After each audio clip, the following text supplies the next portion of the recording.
بسم الله الرحمن الرحيم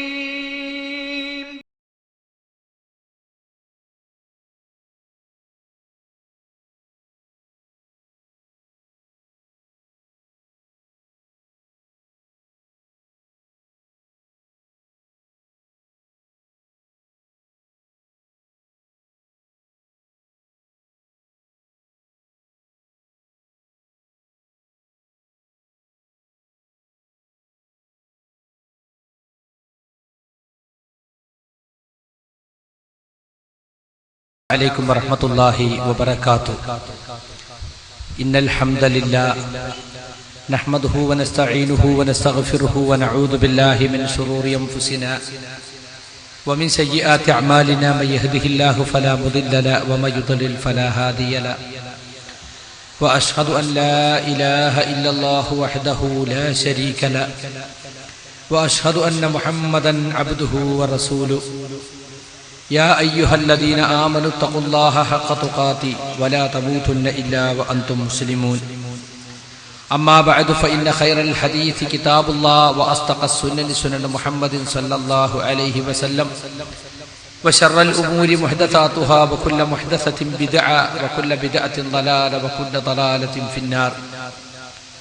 إن أريد إلا الإصلاح ما استطعت وما توفيقي إلا بالله عليه توكلت وإليه أنيب. أعوذ بالله من الشيطان الرجيم. وأن هذا صراطي مستقيما فاتبعوه ولا تتبعوا السبل فتفرق بكم عن سبيلي ذلكم وصاكم به لعلكم تتقون. പ്രിയമുള്ള സഹോദരി സഹോദരന്മാരെ, വാക്കുകൾ ശ്രദ്ധിക്കാൻ എത്തിയിട്ടുള്ള നല്ലവരായ ശ്രോതാക്കളെ, നാട്ടുകാരെ, പരമകാരുണികനും കരുണാനിധിയുമായ നാം ഏവരെയും നാം അറിയാതെ പോറ്റി വളർത്തിക്കൊണ്ടിരിക്കുന്ന നമ്മുടെ സത്താവും സംരക്ഷകനുമായ അല്ലാഹു സുബ്ഹാനഹു വ തആലയെ ജീവിതത്തിന്റെ എല്ലാ രംഗങ്ങളിലും സൂക്ഷിച്ചുകൊണ്ട് അവന്റെ നിയമനിർദ്ദേശങ്ങൾ കഴിവിൻപടി പാലിച്ചുകൊണ്ട് തഖ്വ കൈവിടാതെ ജീവിക്കാൻ ശ്രമിക്കണേ എന്ന ആമുഖമായി ഓർമ്മപ്പെടുത്തുകയാണ്. പ്രാർത്ഥന അല്ലാഹുവോട് മാത്രം എന്ന വളരെ പ്രസക്തമായ ഒരു വിഷയമാണ് നമ്മുടെ സംഘാടകർ ഇന്നത്തെ പരിപാടിക്ക് വേണ്ടി തെരഞ്ഞെടുത്തിട്ടുള്ളത്. രാവിലെ മുതൽ ക്യാമ്പിൽ ഇരുന്ന് പല ക്ലാസുകളും കേട്ട് ക്ഷീണിച്ച കുറെ ആളുകൾ, അവരെ സംബന്ധിച്ചിടത്തോളം ഇതൊന്ന് കഴിഞ്ഞു കിട്ടിയാൽ വീട്ടിൽ പോകാം എന്ന നിലപാടിലായിരിക്കും. എന്നാൽ ക്യാമ്പിന് വരാത്ത ഫ്രഷായിട്ട് മഗ്‌രിബിന് മാത്രം ഇത് കേൾക്കാൻ വന്നവർ, അവർക്ക് അത്ര തന്നെ ക്ഷീണം കാണൂല. അപ്പൊ രണ്ട് സൈസ് ആളുകളെയും കൂടി കണക്കിലെടുത്തിട്ട് വേണം ഞങ്ങൾക്ക് സംസാരിക്കാൻ. പ്രാർത്ഥന അല്ലാഹുവോട് മാത്രം എന്ന ഈ ഒരു പ്രമേയം നമ്മുടെ സമുദായത്തിൽ ചർച്ച ചെയ്യേണ്ടി വരുന്ന എന്തുകൊണ്ടാണ്? സമുദായത്തിൽ കുറെ ആളുകൾ അല്ലാഹു അല്ലാത്തവരോട് പ്രാർത്ഥിക്കുന്നുണ്ട്. അമ്പിയാക്കളോടും ഔലിയാക്കളോടും ജിന്നുകളോടും മലക്കുകളോടും മനുഷ്യ ദൈവങ്ങളോടും പല സൃഷ്ടിജാലങ്ങളോടും പ്രാർത്ഥിക്കുകയും അവരെയൊക്കെ ആരാധനയിലേക്ക് നീങ്ങുന്ന തരത്തിലുള്ള ആദരവ് നൽകുകയും അങ്ങനെ പഴച്ചു പോവുകയും ചെയ്തിട്ടുണ്ട്. വാസ്തവത്തിൽ നമ്മളൊക്കെ നമസ്കാരത്തിൽ ദുആ ചെയ്യുന്നുണ്ട്, ഇഹ്ദിന സിറാത്തുൽ മുസ്തഖീം, അല്ലാഹുവേ ഞങ്ങളെ നീ മുസ്തഖീമായ വളവില്ലാത്ത വക്രതയില്ലാത്ത മാർഗത്തിൽ വഴി നടത്തണേ എന്ന്. ഏതാണ് ആ വഴി? സിറാത്തുൽ ലദീന അൻഅംത അലൈഹിം, അല്ലാഹുവേ നീ അനുഗ്രഹിച്ചവരുടെ വഴി. ആരെയൊക്കെയാണ് അല്ലാഹു അനുഗ്രഹിച്ചത്? നബിമാർ, സിദ്ദീഖുകൾ, ശുഹദാക്കൾ, സാലിഹുകൾ തുടങ്ങിയ നല്ല മനുഷ്യന്മാർ. അവരുടെ വഴിയിൽ ഞങ്ങളെ ചേർക്കണേ.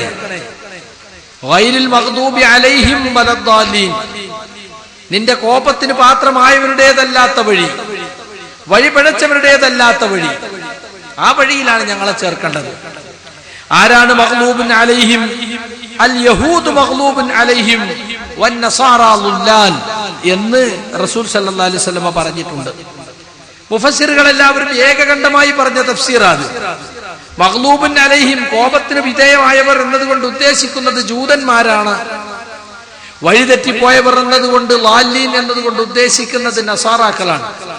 അപ്പൊ ജൂതന്മാരുടെയും ക്രിസ്ത്യാനികളുടെയും വഴിയിൽ ഞങ്ങളെ നീ ചേർക്കല്ലേ, നബിമാരുടെയും സിദ്ദീഖുകളുടെയും ശുഹദാക്കളുടെയും വഴിയിൽ നീ ഞങ്ങളെ ചേർക്കണേ എന്ന് നമ്മളൊക്കെ ആത്മാർത്ഥമായി നമസ്കാരത്തിൽ ഖിബിലക്കു നേരെ തിരിഞ്ഞ് പ്രാർത്ഥിച്ചുകൊണ്ടിരിക്കുകയാണ്.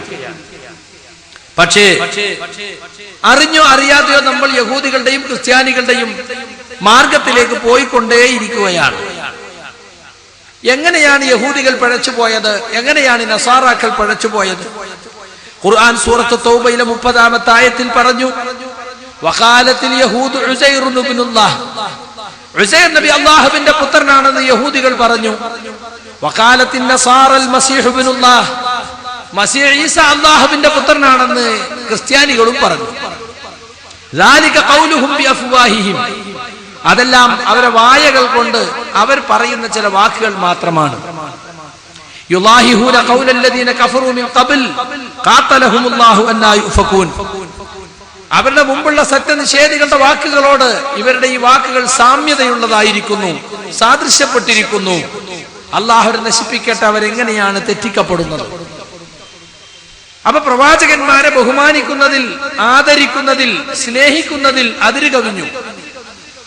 ഈസാ നബിയെ ദൈവപുത്രൻ എന്ന് വിളിച്ചത് ക്രിസ്ത്യാനികൾക്ക് ഈസാ നബിയോട് ഒരിക്കലും തന്നെ ദേഷ്യമുള്ളത് കൊണ്ടല്ല, സ്നേഹത്തിൽ അതിര് കവിഞ്ഞു. ഉസൈർ പ്രവാചകനെ ദൈവപുത്രൻ എന്ന് വിളിച്ചത് യഹൂദികൾക്ക് അദ്ദേഹത്തോട് വെറുപ്പോ വിദ്വേഷമോ ഉള്ളത് കൊണ്ടല്ല, മറിച്ച് അതിരു കവിഞ്ഞ ആദരവും ബഹുമാനവും ഉണ്ടായി. അത് അവരെ പ്രശംസിച്ച് ദൈവപുത്ര സ്ഥാനത്തേക്ക് ഉയർത്തുന്നിടത്ത് അവരെ എത്തിച്ചു.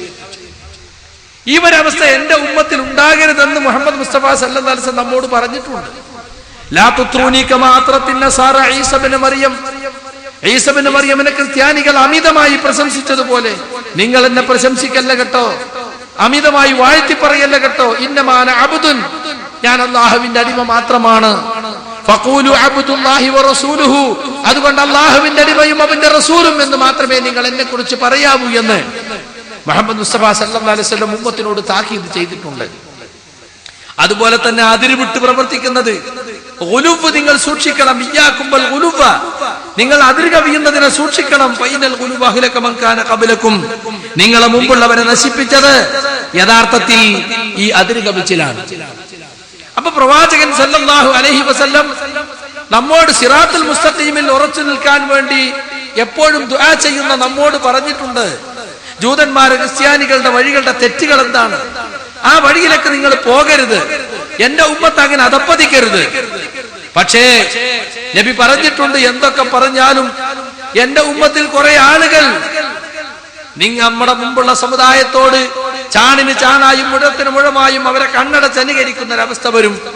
ലതത്തബിഉന്ന സനന മൻ കാന ഖബലകും ശിബ്റൻ ബിശിബ്രിൻ വദിറാഅൻ ബിദിറാഇൻ, നിങ്ങളുടെ മുമ്പുള്ളവരെ ചീത്ത നടപടിക്രമങ്ങളെ നിങ്ങൾ പിൻപറ്റുക തന്നെ ചെയ്യും, ചാണിന് ചാണായും മുഴത്തിന് മുഴമായും.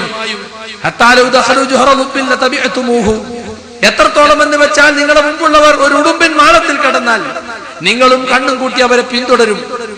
ഇത് കേട്ടപ്പോൾ സഹാബത്തുൽ കിറാം റളിയല്ലാഹു അൻഹും അവർ ചോദിച്ചു, അല്ല നബിയെ, ഞങ്ങളെ മുമ്പുള്ളവർ എന്തുകൊണ്ട് ഉദ്ദേശിക്കുന്നത് ജൂതന്മാരെയും ക്രിസ്ത്യാനികളെയുമാണോ, അഹ്ലുൽ കിതാബിനെയാണോ? പ്രവാചകന്റെ മറുപടി ഫമൻ, അല്ലാതെ മറ്റാരെയാണ്? സഹോദരികളെ, സഹോദരന്മാരെ, നമ്മളൊക്കെ നമസ്കാരത്തിൽ സിറാത്തുൽ മുസ്തഖീമിൽ ഉറപ്പിച്ചു നിർത്താൻ വേണ്ടി പ്രാർത്ഥിക്കുന്നു. അതായത് നബിമാരുടെയും സിദ്ദീഖുകളുടെയും പാതയിൽ, ജൂതന്മാരുടെ പാതയിൽ, നസാറാക്കളുടെ പാതയിൽ ഞങ്ങൾ ആക്കല്ലേ എന്ന് നമ്മൾ ആത്മാർത്ഥമായി പ്രാർത്ഥിക്കുന്നു. പക്ഷെ അറിഞ്ഞോ അറിയാതെയോ നമ്മൾ റസൂലിന്റെ ഈ പ്രവചനം ചാണിന് ചാണായും മുഴത്തിന് മുഴമായും ജൂതന്മാരെയും ക്രിസ്ത്യാനികളെയും പിന്തുടരുന്ന അവസ്ഥ നമ്മളിൽ ഇപ്പോൾ വന്നുകൊണ്ടിരിക്കുകയാണ്. നിങ്ങൾ നോക്കൂ, ഈ കഴിഞ്ഞ റബീഉൽ അവ്വൽ മാസം എന്തൊക്കെയാണ് പ്രവാചക സ്നേഹത്തിന്റെ മറവിൽ പറഞ്ഞു കൂട്ടിയത്. മുമ്പെങ്ങുമില്ലാത്ത വിധം നഅത്തെ ഷരീഫ്, ചിലത്ത് നാത്ത് ഷരീഫ്, എല്ലാം ഉറുദുവിലാണ് പ്രവാചകനെ വർണ്ണിക്കൽ. അതുപോലെ തന്നെ സുഹൃത്തുക്കളെ, മീലാദ് പ്രഭാഷണം, മീലാദ് മീറ്റ്, അങ്ങനെ പലതും കൊണ്ടുവന്നു. ഉറുദുവിലുള്ള പാട്ടുകൾ പാടി മ്യൂസിക്കോടുകൂടി പുക്കാറോ പുക്കാറോ യാ റസൂലല്ലാഹ് എന്നും പറഞ്ഞിട്ട് നല്ല താളമേളങ്ങളോട് കൂടി ഈ രൂപത്തിലേക്ക് സുഹൃത്തുക്കളെ ഈ റബീഉൽ അവ്വൽ മാസം മുഴുവനും പ്രവാചകൻ സല്ലല്ലാഹു അലൈഹി വസല്ലമയെ വിളിച്ചു പ്രാർത്ഥിക്കുന്ന മൗലിദ് ഗീതങ്ങൾ നമ്മുടെ ഉമ്മത്ത് അറിഞ്ഞും അറിയാതെയും ചൊല്ലുകയാണ്. വാസ്തവത്തിൽ ജൂതന്മാർക്ക് തെറ്റിയ തെറ്റെന്താ? അവരുടെ പ്രവാചകൻ ഉസൈർ നബിയെ സ്നേഹിക്കുന്നതിൽ തെറ്റുപറ്റി. ക്രിസ്ത്യാനികൾക്ക് പറ്റിയ തെറ്റെന്താ? അവരുടെ പ്രവാചകനായ അല്ലാഹു നിയോഗിച്ച ഈസാ നബിയെ സ്നേഹിക്കുന്നതിൽ തെറ്റുപറ്റി. അത് നിങ്ങൾക്ക് പറ്റരുത്, നിങ്ങൾ എന്നെ അമിതമായി പ്രശംസിക്കരുത് എന്ന് പ്രവാചകൻ പറയുകയും ചെയ്തു. ക്രിസ്ത്യാനികൾക്ക് സംഭവിച്ച തെറ്റ്, നസാറാക്കൾ അവരുടെ പ്രവാചകൻ ഈസാ നബിയെ അമിതമായി പ്രശംസിച്ച് പഴച്ചു പോയതുപോലെ നിങ്ങൾ പഴച്ചു പോകരുതെന്ന് പറഞ്ഞു. പക്ഷെ നമ്മുടെ സമുദായം ആ രീതിയിലേക്ക് തന്നെ പോയിക്കൊണ്ടിരിക്കുകയാണ്. ബുർദ മജ്ലിസുകൾ, ബുർദ ആസ്വാദന സദസ്സുകൾ, ബുർദ എന്ന് പറയുന്നത് വലിയ പ്രവാചക സ്നേഹം നിറഞ്ഞു തുളുമ്പുന്ന കാവ്യമാണ് എന്നാണ് ഇവിടെ പരിചയപ്പെടുത്തുന്നത്. ആ ബുർദക്കാരൻ പറഞ്ഞത് എന്താ?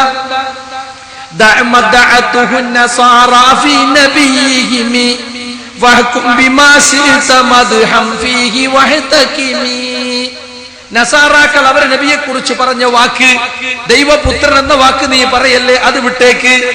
അതല്ലാത്ത മദ്ഹ്, അതല്ലാത്ത പ്രശംസ എന്തു വേണമെങ്കിലും നീ പറഞ്ഞുകൊള്ളുക. കണ്ടോ? അപ്പൊ ദൈവപുത്രൻ എന്ന വാക്ക് പറയരുത്, അതല്ലാത്തത് എന്ത് വേണമെങ്കിലും നീ പറഞ്ഞോളൂ. എന്നിട്ട് അദ്ദേഹം തന്നെ, ബുർദക്കാരൻ തന്നെ ദൈവപുത്രൻ എന്നൊഴിവാക്കി ദൈവത്തിന്റെ സ്ഥാനത്തേക്ക് റസൂലുള്ളാഹിനെ ഉയർത്തുന്ന വാക്കുകൾ പറഞ്ഞു. അതേ ബുർദയിൽ തന്നെ യാ അക്രമൽ ഖൽഖി മാലിമൻ അലൂദു ബിഹി സിവാക ഇൻദ ഹുലൂലിൽ ഹാദിസിൽ ലമിമി. സൃഷ്ടികളിൽ ഏറ്റവും ആദരണീയരായവരെ, മാലിമൻ അലൂദു ബിഹി സിവാക, എനിക്ക് നിങ്ങളെ കൂടാതെ അഭയം തേടി ചെല്ലാൻ ആരുമില്ല നബിയേ. വ്യാപകമായ പരന്നു പിടിച്ച കുഴപ്പങ്ങൾ, ആപത്തുകൾ വരുന്ന സന്ദർഭത്തിൽ എനിക്ക് അഭയം തേടി വരാൻ നിങ്ങളല്ലാതെ മറ്റാരുമില്ല നബിയേ.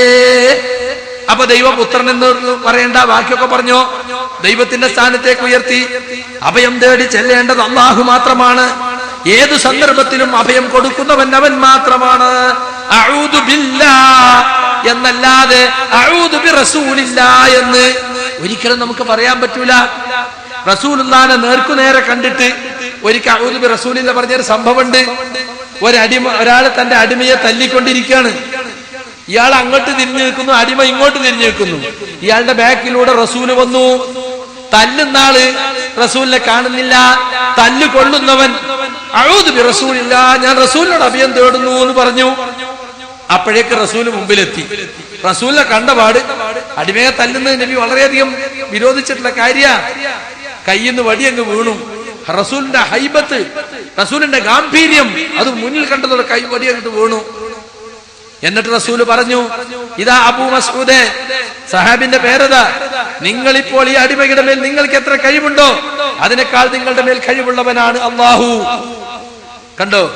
അപ്പൊ അഊദു ബി റസൂലില്ലാഹ് എന്ന് നേർക്ക് നേരെ മുഖത്തോട് മുഖം കണ്ടപ്പോ പറഞ്ഞതല്ലാതെ നമ്മൾ അഊദു ബില്ലാഹ് എന്ന് പറയുന്നത് പോലെ അഊദു ബി റസൂലില്ലാഹ് എന്ന് സഹാബികൾ പറയാറില്ല. റസൂൽ ജീവിച്ചിരിക്കുന്ന കാലത്തും വഫാത്തിന് ശേഷവും പറഞ്ഞിട്ടില്ല. എന്നാൽ ഇവിടെ ബുർദക്കാരൻ പറഞ്ഞെന്താ? മാലിമൻ അലൂദു ബിഹി സിവാക, എനിക്ക് അഭയം തേടി ചെല്ലാൻ നബിയെ നിങ്ങളല്ലാതെ മറ്റാരുമില്ല. അപ്പൊ ദൈവപുത്രൻ എന്നതിനേക്കാളും അപ്പുറത്തേക്ക് പോയി. ഇനി നിങ്ങൾ നോക്കൂ, അതേ ബുർദയിൽ തന്നെ കാണാം, ഫഇന്ന മിൻ ജൂദിക ദുനിയാ വദറതഹാ വമിൻ ഉലൂമിക ഇൽമൽ ലൗഹി വൽ ഖലമി. നബിയെ, നിങ്ങളുടെ ഔദാര്യത്തിൽ അല്പം മാത്രമാണ് ഈ ദുനിയാവും അതിന്റെ സഹകളത്രമായ പരലോകവും. ദുനിയാവും പരലോകവും ഒക്കെ നബിയെ നിങ്ങൾ ഔദാര്യത്തിൽ നിന്നുള്ള അല്പം മാത്രമാണ്. നിങ്ങൾ ഔദാര്യം വളരെ വിശാലമാണ്. അതിന് കുറച്ച് മാത്രം തന്നപ്പോ ദുനിയാവ് ഉണ്ടായി, ആഖിറുണ്ടായി. കണ്ടോ? അള്ളാഹിനേക്കാൾ അപ്പുറത്തായി. വമിൻ ഉലൂമിക, നബിയെ നിങ്ങളെ വിജ്ഞാനത്തിൽ നിന്ന് അല്പം മാത്രമാണ് ഇൽമൽ ലൗഹി, ലൗഹുൽ മഹ്ഫൂദിലെ വിജ്ഞാനം, വൽ ഖലമി, ഖലമിന്റെ വിജ്ഞാനം. ഏതാ ഖലമ്? അള്ളാഹു ഈ ഭൂമിയെ സൃഷ്ടിച്ച അന്ന് മുതൽ വരാൻ നിൽക്കുന്ന കാലം മുഴുവനും ഖിയാമം വരെയുള്ള കാര്യങ്ങളൊക്കെ രേഖപ്പെടുത്തി വെക്കുന്ന അള്ളാഹുവിന്റെ എഴുത്തു യന്ത്രം, അതാണ് ഖലമ്. അത് രേഖപ്പെടുത്തിയ സ്ഥലം, അതാണ് ലൗഹുൽ മഹ്ഫൂദ്. അവ ലോകത്ത് സംഭവിച്ചതും സംഭവിക്കാനിരിക്കുന്നതും ഒക്കെ എഴുതിയപ്പെട്ട വമ്പിച്ച വിജ്ഞാനത്തിന്റെ, അള്ളാഹുവിന്റെ വിജ്ഞാന കേന്ദ്രം. അത് തന്നെ റസൂലിന്റെ വിജ്ഞാനവുമായി തട്ടിച്ചു നോക്കുമ്പോ അല്പം മാത്രമാണെന്നാ പറയുന്നത്. അതിനേക്കാളും വലിയ വിജ്ഞാനം. അപ്പൊ അള്ളാഹുവിനേക്കാൾ അപ്പുറത്തേക്ക് കൊണ്ടുപോയി റസൂലിനെ. കണ്ടോ?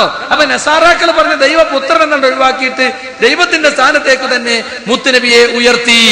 നബിയോട് പ്രാർത്ഥിക്കുന്ന അവസ്ഥ വന്നു. നബിയെ റബ്ബിന്റെ സ്ഥാനത്തേക്ക് ഉയർത്തി. ഇപ്പൊ നിങ്ങൾ നോക്കൂ, നമ്മളെ ആളുകൾക്ക് ഇതൊന്നും അറിഞ്ഞൂടെ. സാധാരണക്കാരെ സംബന്ധിച്ചിടത്തോളം ഉസ്താദ് പറഞ്ഞു കൂലി കിട്ടുന്ന നേർച്ചപ്പാട്ടാണ്, ചൊല്ലുന്നതും ചൊല്ലിക്കുന്നതും ഫോരിശയാക്കപ്പെട്ട പാട്ടാണ് എന്ന് പറഞ്ഞിട്ട് ഉസ്താദിനെ വിളിച്ച് മുസല്ല വിരിച്ച് ചന്ദനത്തിരി കത്തിച്ച് ഒന്നുണ്ടാക്കി വന്ന് തലയിൽ മുണ്ടിട്ട് ബഹുമാനത്തിൽ ചൊല്ലാണ്. ഈ ചൊല്ലുന്നത് എന്താണെന്ന് സാധാരണക്കാരൻ അറിയുന്നുണ്ടോ? ഇപ്പൊ ശറഫലനാം എന്ന മൗലിദ് അതിൽ കണ്ടോ, റസൂലിനെ റബ്ബാക്കുന്നു. റസൂലിനെ റബ്ബാക്കാണ്. നബി പറഞ്ഞല്ലോ, ഞാൻ അബ്ദ് മാത്രമാണ്, ഇന്നമാ അന അബ്ദുൻ, ഞാൻ അള്ളാഹുവിന്റെ ഒരു അടിമ മാത്രമാണ്. അതുകൊണ്ട് എന്നെ കുറിച്ച് അബ്ദുല്ലാ, അള്ളാഹുവിന്റെ അടിമയും റസൂലും അവന്റെ ദൂതനും എന്നേ നിങ്ങൾ പറയാവൂ. എന്നാ റസൂലിനെ റബ്ബാക്കാണ് ശറഫലനാം. അബ്ദുകൽ മിസ്കീനു യർജു ഫളലകൽ ജമ്മൽ ഗഫീറു ഫീക ഖദ് അഹ്സൻതു ലന്നി യാ ബശീറു യാ നദീറു. അബ്ദുക നബിയെ, നിങ്ങളുടെ അടിമ, നിങ്ങളുടെ ഈ പാവപ്പെട്ട അടിമ. റസൂലിന് അടിമ ഉണ്ടാകണമെങ്കിൽ റസൂലിന് അബ്ദ് ഉണ്ടാകണമെങ്കിൽ റസൂല് റബ്ബാകണം. റസൂല് ജീവിച്ചിരിക്കുന്ന കാലത്ത് അടിമത്ത സമ്പ്രദായം നിലവിലെടുത്ത് ജോലി എടുപ്പിക്കാനും സഹായിക്കാനും വേണ്ടി വെച്ച ബാല്യക്കാരനെ പറ്റിയല്ല ഈ പറയണത്. റസൂൽ വഫാത്തായി നൂറ്റാണ്ടുകൾക്ക് ശേഷം കേരളത്തിൽ നിന്ന് പൊന്നാനിയിൽ നിന്ന് കോഴിക്കോട്ട് നിന്നിട്ട് വിളിക്കുകയാണ്, അബ്ദുക്കൽ മിസ്കീൻ, നബിയെ അങ്ങയുടെ പാവപ്പെട്ട ഈ അടിമ ആഗ്രഹിക്കുന്നു, അങ്ങയുടെ ധാരാളമായ കനിവും കൃപയും ആഗ്രഹിക്കുന്നു. നിങ്ങളെ കുറിച്ചുള്ള എന്റെ വിശ്വാസം നബിയെ ഞാൻ നന്നാക്കിയിട്ടുണ്ട്. യാ ബശീറു യാ നദീർ, ബശീറും നദീറുമായ സന്തോഷ വാർത്ത അറിയിക്കുന്നവരും മുന്നറിയിപ്പ് നൽകുന്നവരുമായവരെ. റസൂലിനെ നേർക്ക് നേരെ വിളിക്കുകയാണ്, റസൂലിനെ റബ്ബാക്കി. ഇവിടെ കണ്ടോ, ഞാൻ അബ്ദ് മാത്രമാണെന്ന് പറഞ്ഞിട്ട് റസൂലിനെ റബ്ബാക്കി. എന്നിട്ട് തീർന്നില്ല, എന്താ ചോദിക്കുന്നത്?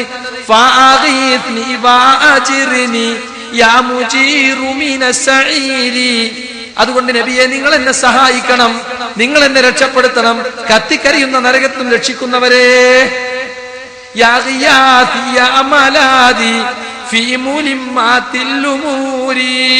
എന്റെ സഹായമേ, പ്രയാസകരമായ കാര്യങ്ങളിൽ എന്റെ അഭയ കേന്ദ്രമേ. നമ്മളെ സാധുക്കൾക്ക് അറിയോ ഞാൻ എന്താ ഈ പറയുന്നത്? റസൂലിനെ വിളിച്ച് ദുആ ചെയ്യാണ്.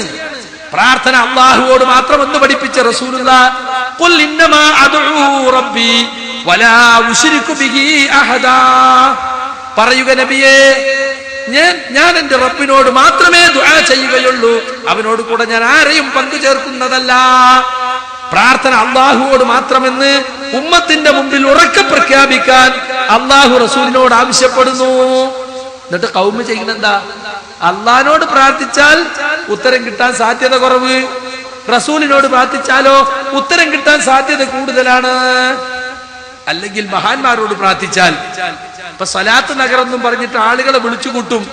എന്താ അവിടെ നടക്കുന്നത്?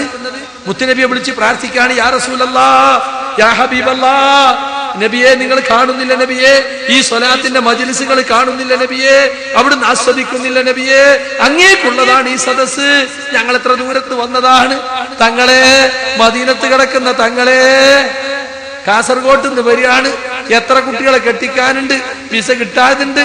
അങ്ങനെ വിളിച്ച് റസൂലുള്ളാഹിനോട് പറയാണ്, റസൂലുള്ളാഹിനെ വിളിച്ച് ദുആ ചെയ്യാണ്. പാവം പൊറുക്കാൻ, പ്രയാസങ്ങൾ നീക്കിത്തരാൻ, ബുദ്ധിമുട്ടുകൾ ഇല്ലാതാക്കാൻ ഒരു മുസ്ലിം ദുആ ചെയ്യേണ്ടത് അള്ളാഹുവിനോടാണ്. പക്ഷെ ഇവിടെ ദുആ ചെയ്യുന്ന ആരോടാ? റസൂലിനെ വിളിച്ചിട്ടാ സലാത്ത് നഗറിൽ പ്രാർത്ഥിക്കണത്.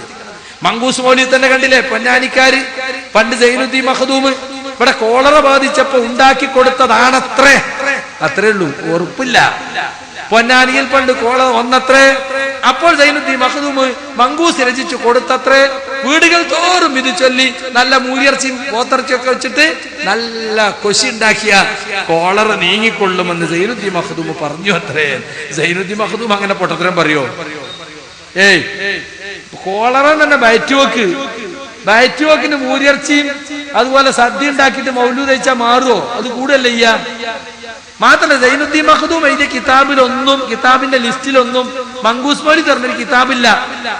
അതാരോ പിൽക്കാലത്ത് ഉണ്ടാക്കിയിട്ട് സൈനുദ്ദീൻ മഖ്ദൂം ഉണ്ടാക്കി പറഞ്ഞാൽ കേരള മുസ്ലിമീങ്ങൾക്കിടയിൽ മാർക്കറ്റ് കിട്ടുമല്ലോ, അടിച്ചു വിട്ടതാ. ആ മങ്കൂസിൽ കണ്ടങ്ങള്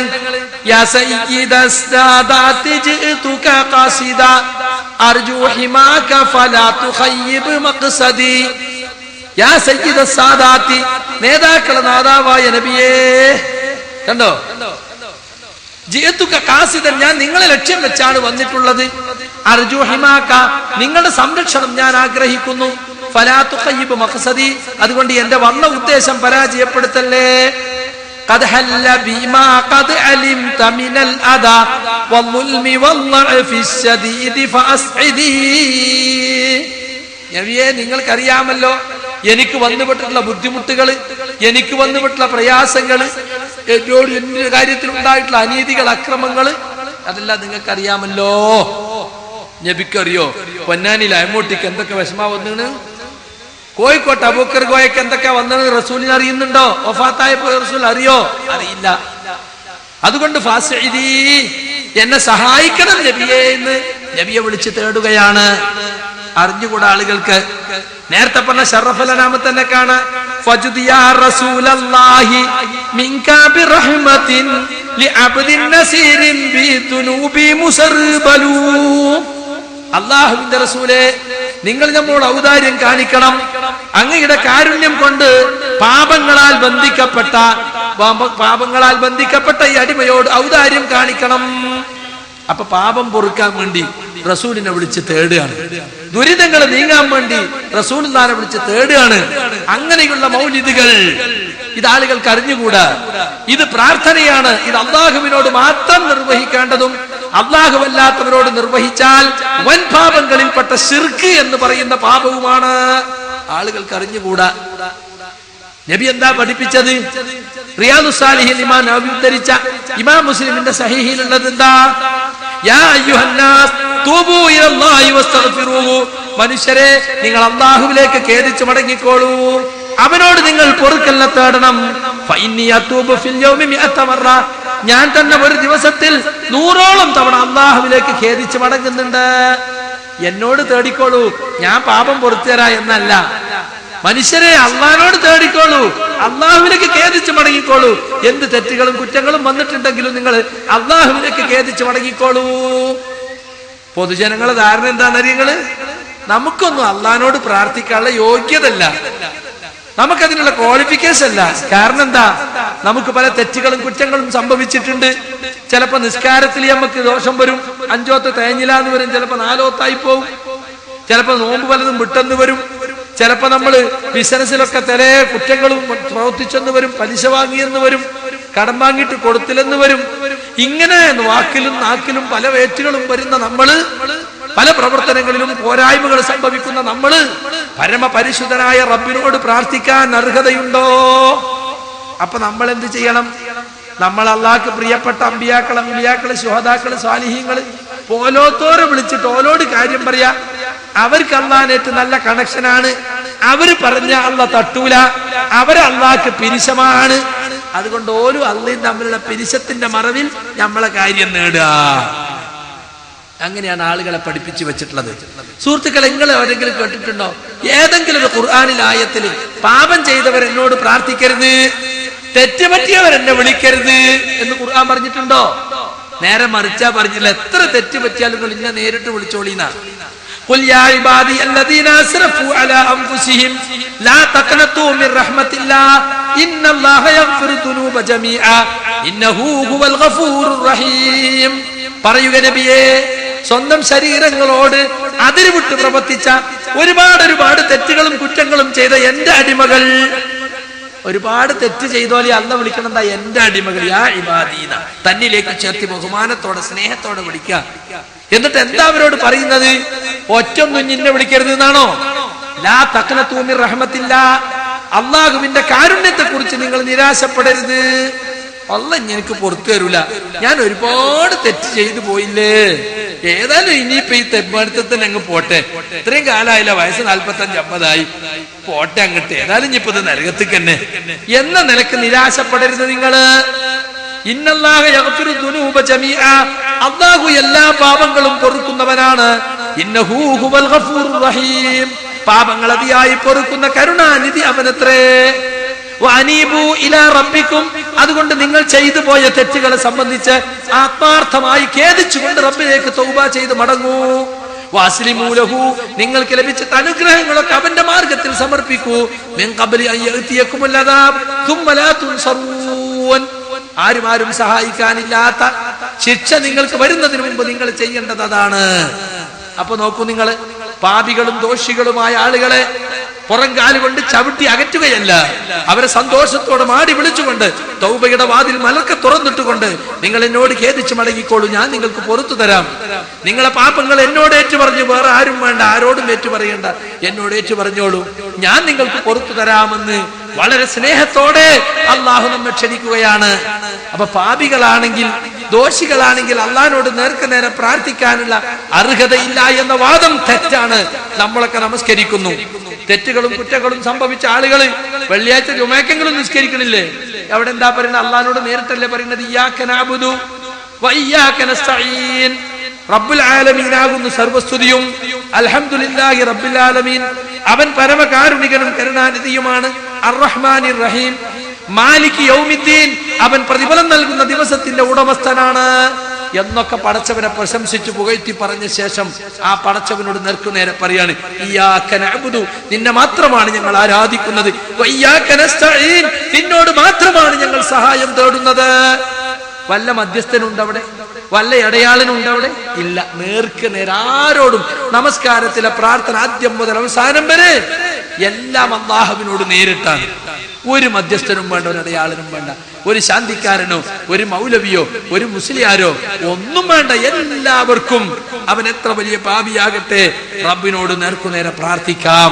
റബ്ബിന് മാത്രമേ സുഹൃത്തുക്കളെ നമ്മുടെ പാപം പൊറുത്തു തരാൻ അവകാശമുള്ളൂ, അധികാരമുള്ളൂ. വേറെ ആർക്കും പാപം പൊറുക്കാൻ അധികാരമില്ല. പക്ഷേ ഖൗമു ഏതെല്ലാം മൗലീദുകളിലാ റസൂലിനെ വിളിച്ചിട്ട് പാപം പൊറുക്കാൻ ചോദിക്കുന്നത്? നബി സല്ലല്ലാഹു അലൈഹി വസല്ലം പറയാണ്, ഞാനൊരു ദിവസത്തിൽ 100ഓളം തവണ അല്ലാഹുവിലേക്ക് ഖേദിച്ചു മടങ്ങുന്നുണ്ട്. അസ്തഗ്ഫിറുല്ലാഹ് അതൂബു ഇലൈക്, ഞാൻ ഒരു ദിവസം 100ഓളം തവണ പറയുന്നുണ്ട്. ആ നബിയെ വിളിച്ചിട്ട് നമ്മൾ പറയാ, നബിയെ നിങ്ങൾ പൊറുക്കണേ അല്ലേ?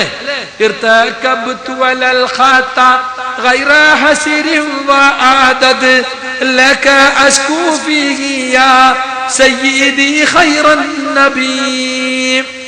മൗലൂദ് യോഗത്തിന്റെ മുമ്പിൽ ബാനറിൽ തന്നെ എഴുതിച്ചത് ലക അസ്കൂ യാ റസൂലല്ലാഹ് ഇർതകബ്തു അലൽ ഖതാ, ഞാൻ ഒരുപാട് തെറ്റുകളും കുറ്റങ്ങളും ചെയ്തിട്ടുണ്ട്. ഗൈറ ഹസരിൻ വഅദദ്, കയ്യും കണക്കുമില്ലാത്ത എണ്ണമറ്റ പാപങ്ങൾ ഈ ഉള്ളവൻ പ്രവർത്തിച്ചു പോയിട്ടുണ്ട്. അതുകൊണ്ട് ലക അസ്കൂ, നബിയെ നിങ്ങളോട് മാത്രമാണ് എനിക്ക് ആവലാതി പറയാനുള്ളത് ഈ കാര്യത്തിൽ. സയ്യിദായ നേതാവായ നബിമാരിൽ ഉത്തമരായവരെ കണ്ടോ? പാപം പൊറുക്കാൻ ഇവിടെ ആരോടാ പറഞ്ഞത്? ഖുർആൻ നമ്മോട് ചോദിച്ച വാക്കെന്താ? വമൻ യഗ്ഫിറു ദുനൂബ ഇല്ലല്ലാഹ്, അല്ലാഹു അല്ലാതെ മറ്റാരുണ്ട് പാപം പൊറുക്കാൻ? പാപം പൊറുക്കാൻ വേറെ ആരുണ്ടോ? ഗഫാർ, ഗഫൂർ, ഖാബിലു തൗബ, തൗബ സ്വീകരിക്കുന്നവൻ, പാപങ്ങൾ അതിയായി പൊറുക്കുന്നവൻ, വിട്ടുവീഴ്ച ചെയ്യുന്നവൻ, ഇതൊക്കെ അല്ലാഹു മാത്രമാണ്. ആ ഒരു അവകാശം പ്രവാചകനായ മുഹമ്മദ് മുസ്തഫ സല്ലല്ലാഹു അലൈഹി വസല്ലമക്ക് പോലുമില്ല. ഒരൊറ്റ സഹാബിയും നബിയെ എന്റെ പാപം പൊറുക്കണേ എന്ന് പറഞ്ഞിട്ടില്ല. ഇത് പറയുമ്പോ മുസ്ലിയാക്കന്മാർ ഒരു തെളിവ് പറയാറുണ്ട്, അതും കൂടി പറഞ്ഞേക്കട്ടെ. എന്താണെന്നറിയോ? ഒരിക്കൽ റസൂലുള്ളാഹി സ്വല്ലല്ലാഹു അലൈഹി വസല്ലം വീട്ടിലേക്ക് കയറി വരുമ്പോ അവിടെ തലയണമ്മലൊക്കെ ജീവനുള്ളവയുടെ ചിത്രം കണ്ടു. വീട്ടിലേക്ക് കയറാതെ റസൂൽ പകച്ചു നിന്നു. റസൂലുള്ളാഹിന്റെ മുഖത്ത് ദേഷ്യം ആയിഷ റളിയല്ലാഹു അൻഹയ്ക്ക് മനസ്സിലായി, ഭാര്യയ്ക്ക് മനസ്സിലായി. നബിയുടെ അടുത്ത് വന്നിട്ട് പറഞ്ഞു, അത്തൂബു ഇലല്ലാഹി വ ഇലാ റസൂലിഹി മാദാ അദ്നബതു, ഞാൻ അല്ലാഹുവിലേക്കും റസൂലിലേക്കും ഇതാ ഖേദിച്ചു മടങ്ങുന്നു, ഞാൻ എന്തു തെറ്റാണ് ചെയ്തത്? അപ്പൊ മനസ്സിലായി ഇതാണ് സംഗതി. അവരത് മാറ്റി റസൂൽ വീട്ടിലേക്ക് കയറി. അപ്പൊ നബി ഉണ്ടാക്കി കൊടുത്ത വീട്ടിൽ നബിക്ക് ഇഷ്ടമില്ലാത്ത, ഇസ്ലാം വിരോധിച്ച ജീവനുള്ളവയുടെ ചിത്രം അവിടെ കണ്ടപ്പോ റസൂലുള്ളാഹിക്ക് വിഷമമുണ്ടായപ്പോ, നബിയെ എന്നോട് ക്ഷമിക്കണം എന്ന് നബിയോട് മുഖത്തു നോക്കി പറഞ്ഞതാണ്. നബിയോടും തൗബ ചെയ്യാം, നബിയിലേക്കും ഖേദിച്ചു മടങ്ങാം എന്ന് ചില ആളുകൾ പറയുന്നത്. അങ്ങനെ ചില മുസ്ലിയാക്കന്മാര് പ്രസംഗിക്കുന്നുണ്ട്. എന്നാ സുഹൃത്തുക്കളെ, തവ്വാബ് എന്ന സിഫത്ത്, തൗബ സ്വീകരിക്കുന്നവൻ എന്ന സിഫത്ത് അല്ലാഹുവിന്റെ റസൂലിനില്ല. അത് അല്ലാഹുവിന് മാത്രമുള്ളതാണ്. പക്ഷെ പല ആളുകളും ഇതാ, നിങ്ങൾക്കല്ല സുബ്ഹാന മൗലിദ് എന്ന മൗലിദ് പാലക്കാട് ജില്ലയുടെ കിഴക്കൻ ഭാഗങ്ങളിലും തമിഴ്നാട്ടിലുമൊക്കെ വളരെ ഭക്തി ബഹുമാനത്തോടെ, തമിഴ്നാട്ടിൽ പ്രത്യേകിച്ച് ചൊല്ലുന്ന മൗലിദാണ്. അതിലെന്താ ഉള്ളത്? യാ മൻ തമാദാ വജ്തറം തുബ്വതരിഫ് വർജുൽ കറം വലുദ് ബിമൻ ഹലൽ ഹറം വനൂറുഹു അമ്മൽ ബിലാദ് യാ മൻ തമാദാ വജ്തറം തെറ്റുകളിൽ ഉറച്ചു നിൽക്കുന്നവനെ, തെറ്റുകളിൽ കുറേയേറെ മുന്നോട്ട് പോയവനെ. കണ്ടോ, നീ തൗബ ചെയ്തോ, വഅതരിഫ് കുറ്റം സമ്മതിച്ചോ, വർജുൽ കറം നീ ആദരവ് ആഗ്രഹിച്ചോ. എന്നിട്ടോ വലുദ് ബിമൻ ഹല്ലൽ ഹറം ഹറമിൽ ഇറങ്ങിയിട്ടുള്ള റസൂലിനോട് അഭയം തേടിക്കോ. വനൂറുഹു അമ്മൽ ബിലാദ് അവിടുത്തെ പ്രകാശം ലോകമാകെ പരന്നിരിക്കുന്നു. കണ്ടോ, റസൂലിനോട് തൗബ ചെയ്യാൻ, റസൂലിലേക്ക് അഭയം തേടി ചെല്ലാനാണ് ഈ മൗലിദുകാരൻ ജനങ്ങളോട് ആവശ്യപ്പെടുന്നത്. തെറ്റുകളും കുറ്റങ്ങളും സംഭവിച്ച് തെറ്റുകളിൽ ഒരുപാട് മുന്നോട്ട് പോയവനോട് അള്ളാഹു പറയുന്നത് എന്താ? നീ എന്നിലേക്ക് ഖേദിച്ചു മടങ്ങിക്കോ. കടലിൽ നിന്നൊരയോളം പാപമുണ്ടെങ്കിലും ഞാൻ പുറത്തു തരുമെന്ന് അള്ളാഹു പറയുമ്പോൾ റസൂല് പറയുന്നു, നിങ്ങൾ അള്ളാഹുവിലേക്ക് ഖേദിച്ചു മടങ്ങിക്കോ. ഞാൻ തന്നെ ഒരു ദിവസം 100ഓളം തവണ അള്ളാഹുവിലേക്ക് ഖേദിച്ചു മടങ്ങുന്നുണ്ട്. ഈ ആയത്തിനും ഹദീസിനും ഒക്കെ വിരുദ്ധമായി ജനങ്ങളുടെ പ്രാർത്ഥനകൾ, ജനങ്ങളെ പാപമോചനത്തിന്റെ അപേക്ഷകൾ റസൂലിലേക്കും മഹാന്മാരിലേക്കും തിരിക്കുകയാണ് സുഹൃത്തുക്കളെ ചെയ്തുകൊണ്ടിരിക്കുന്നത്. അതേ മൗലിദിൽ കാണാം, യാ ഹബീബി യാ മുഹമ്മദ്, ഹബീബായ നബിയേ മുഹമ്മദേ. യാ മുഹമ്മദ് എന്ന് ഒരിക്കലും ഒരു വിശ്വാസി വിളിക്കൂല. കാട്ടറബികൾ വിളിക്കും, യഹൂദികൾ വിളിക്കും. പക്ഷെ മൗലൂദിൽ അങ്ങനെയുള്ളത്, പ്രിയപ്പെട്ട നബിയേ എന്ന് പറഞ്ഞിട്ട് പിന്നെ മുഹമ്മദേ എന്നാ വിളിക്കണത്. ഇരിക്കട്ടെ, ഏതോ കാട്ടറബി ഉണ്ടാക്കിയതാവും, ഇരിക്ക. എന്നിട്ട് പറഞ്ഞത് യാ അറൂസൽ ഖാഫഖൈനി, കിഴക്കിന്റെയും പടിഞ്ഞാറിന്റെയും മണവാളനായവരെ, യാ മുഅയ്യദ് യാ മുമജ്ജദ് എന്നൊക്കെ പറഞ്ഞിട്ട് പിന്നെ അടുത്ത വരി എന്താ അറിയോ? അന്തഗഫാറുൽ ഖതായ വദുനൂബിൽ മൂബിഖാതി അന്തസതാറുൽ മസാബി വമുഖീലുൽ ആഥറാതി. നബിയേ, നിങ്ങളാണ് പാപങ്ങൾ അതിയായി പൊറുക്കുന്ന ആൾ. കണ്ട, ഗഫാർ എന്ന സിഫത്ത്, അള്ളാഹിന്റെ സിഫത്ത് ശരിക്കും റസൂലുള്ളാഹിക്ക് വകവെച്ചു കൊടുക്കുകയാണ്. മദ്രസയിലൊക്കെ നമ്മൾ പഠിച്ചിട്ടുണ്ട് എന്താണ് തൗഹീദ്, എന്താണ് ശിർക്ക്, അല്ലെ? അള്ളാഹുവിന്റെ അധികാരാവകാശങ്ങൾ മറ്റുള്ളവർക്ക് വകവെച്ചു കൊടുക്കുക. അള്ളാഹു അവന്റെ ദാത്തിലും സിഫാത്തിലും അഫ്ആലിലും ഏകനാണ്. ഇത് അംഗീകരിക്കലാണ് തൗഹീദ് എന്നാണ് മദ്രസയിൽ പഠിച്ചത്, അല്ലേ? എന്നാ അതിന്റെ നേരെ വിപരീതല്ലേ ശിർക്ക്? ദാത്തിലോ സിഫാത്തിലോ അഫ്ആലിലോ പടച്ചവന് പങ്കുകാരുണ്ടെന്ന് വിചാരിക്ക. പടച്ചവന്റെ സിഫത്ത് സൃഷ്ടികളിൽ ആർക്കെങ്കിലും വകവെച്ചു കൊടുത്താൽ ഗഫാർ പാപങ്ങൾ അതിയായി പൊറുക്കുന്നവൻ. സത്താർ, സത്താർ എന്ന സിത്തീർ എന്ന ഹദീസിലുള്ളത് പാപങ്ങൾ മൂടി വെച്ച് മാപ്പാക്കുന്നവൻ. നമ്മളൊക്കെ ചെയ്ത ഒരുപാട് പാപങ്ങളുണ്ട്. ആ പാപങ്ങളൊന്നും നാളെ പരലോകത്ത് മഹ്ശറിൽ വെച്ച് ജനങ്ങളെ മുമ്പിൽ പരസ്യപ്പെടുത്താതെ മൂടി വെച്ച് മാപ്പാക്കി തരും. ചെയ്തവനോ എഴുതി വെച്ച മലക്കോ കൂടി നിൽക്കുന്ന മറ്റുള്ളവരോ അറിയാതെ മൂടി വെച്ച് മാപ്പാക്കി തരുന്നവൻ അള്ളാന്റെ മാത്രം സിഫത്താണ്. അതിവിടെ ആർക്ക് വകവെച്ചു കൊടുത്തു? റസൂലുള്ളാഹിക്ക് വകവെച്ചു കൊടുത്തു. ഇത് ശിർക്കല്ലെങ്കിൽ സുഹൃത്തുക്കളെ, ലോകത്തെവിടെയാ ശിർക്കുള്ളത്? ലോകത്തെവിടെയാ സുഹൃത്തുക്കളെ ശിർക്കുള്ളത്?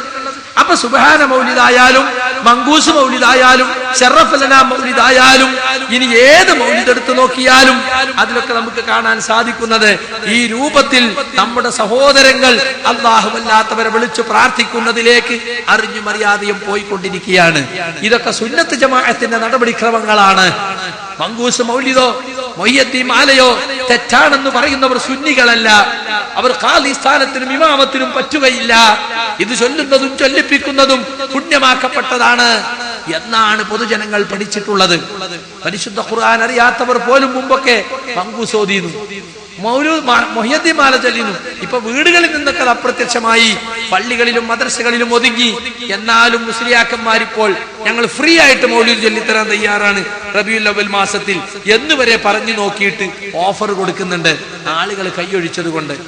മാത്രല്ല 6-ാം നൂറ്റാണ്ടിൽ അറബി കവിത മൈക്കിൾ ജാക്സൺ സ്റ്റൈലിൽ ചൊല്ലണം എന്നാണ് ചില സഖാഫികൾ ഇപ്പോൾ പ്രസംഗിക്കുന്നത്. സംഗതി പഴയത് തന്നെ, പക്ഷെ ഒരു മോഡിഫൈ ചെയ്യാ. എന്നിട്ട് താളമേളങ്ങളോട് കൂടി കൊട്ടും പാട്ടൊക്കെ കൂട്ടിയിട്ട്, നിങ്ങൾക്കറിയോ താളമേളങ്ങളെ സംബന്ധിച്ച് ഇസ്ലാമിന്റെ കാഴ്ചപ്പാടെന്താ? ഇവരംഗീകരിക്കുന്ന ഷാഫി ഫുഖഹാക്കള് ഷാഫി മദ്ഹബിന്റെ കിതാബുകളിൽ പറഞ്ഞത് എന്താ? കൊട്ടുന്ന തുടി, അതുപോലെ തന്നെ വീണ, പുല്ലാങ്കുഴൽ എന്ന് തുടങ്ങി ചെണ്ടമേളങ്ങളൊക്കെ തന്നെയും വെറുക്കപ്പെട്ടതും വിരോധിക്കപ്പെട്ടതുമാണെന്ന് ഹദീസിന്റെ കിതാബുകളിലുണ്ട്. അത് ഷാഫി പണ്ഡിതന്മാര് പറഞ്ഞിട്ടുണ്ട്. കല്യാണത്തിന് കൊട്ടും പാട്ടും ഉണ്ടെങ്കിൽ മുസ്ലിയാര് നിക്കാഹിന് പോകൂല. അതേ മുസ്ലിയാർ അതാ നേർച്ചക്കൽ കൊട്ടും പാട്ടും അവിടെ പോയി വയലെറിഞ്ഞു കൊടുക്കുന്നത്. അതെന്താ? എന്താ ഉസ്താദെങ്കിലും നമ്മൾ നിക്കാഹിന് വല്ലാണ് എന്റെ അവിടെ ഗാനമേളയുടെ കല്യാണത്തിന്, എന്നോട് ടീമില്ലടാ കല്യാണത്തിന് ഞാൻ വരൂല. അത് മഹലിന്റെ തീരുമാനമാണ്. ശരി, അതേ മഹല്ലുകാരനല്ലേ നേർച്ച നടത്തുന്നു. അവിടെ കൊട്ടും പാട്ടും ചെണ്ടയും മേളങ്ങളും ആനയും അമ്പാരിയും എന്തെല്ലാം ഏർപ്പാടുണ്ട്. ഒരു ഉത്സവത്തിന് അമുസ്ലിങ്ങൾ എന്തൊക്കെ അതൊക്കെ അവിടെയുണ്ട്. നമ്മുടെ ആളുകൾക്ക് ബോധം വെക്കുന്നില്ല. എന്തിനാ നേർച്ചക്ക് പോകുന്നത്?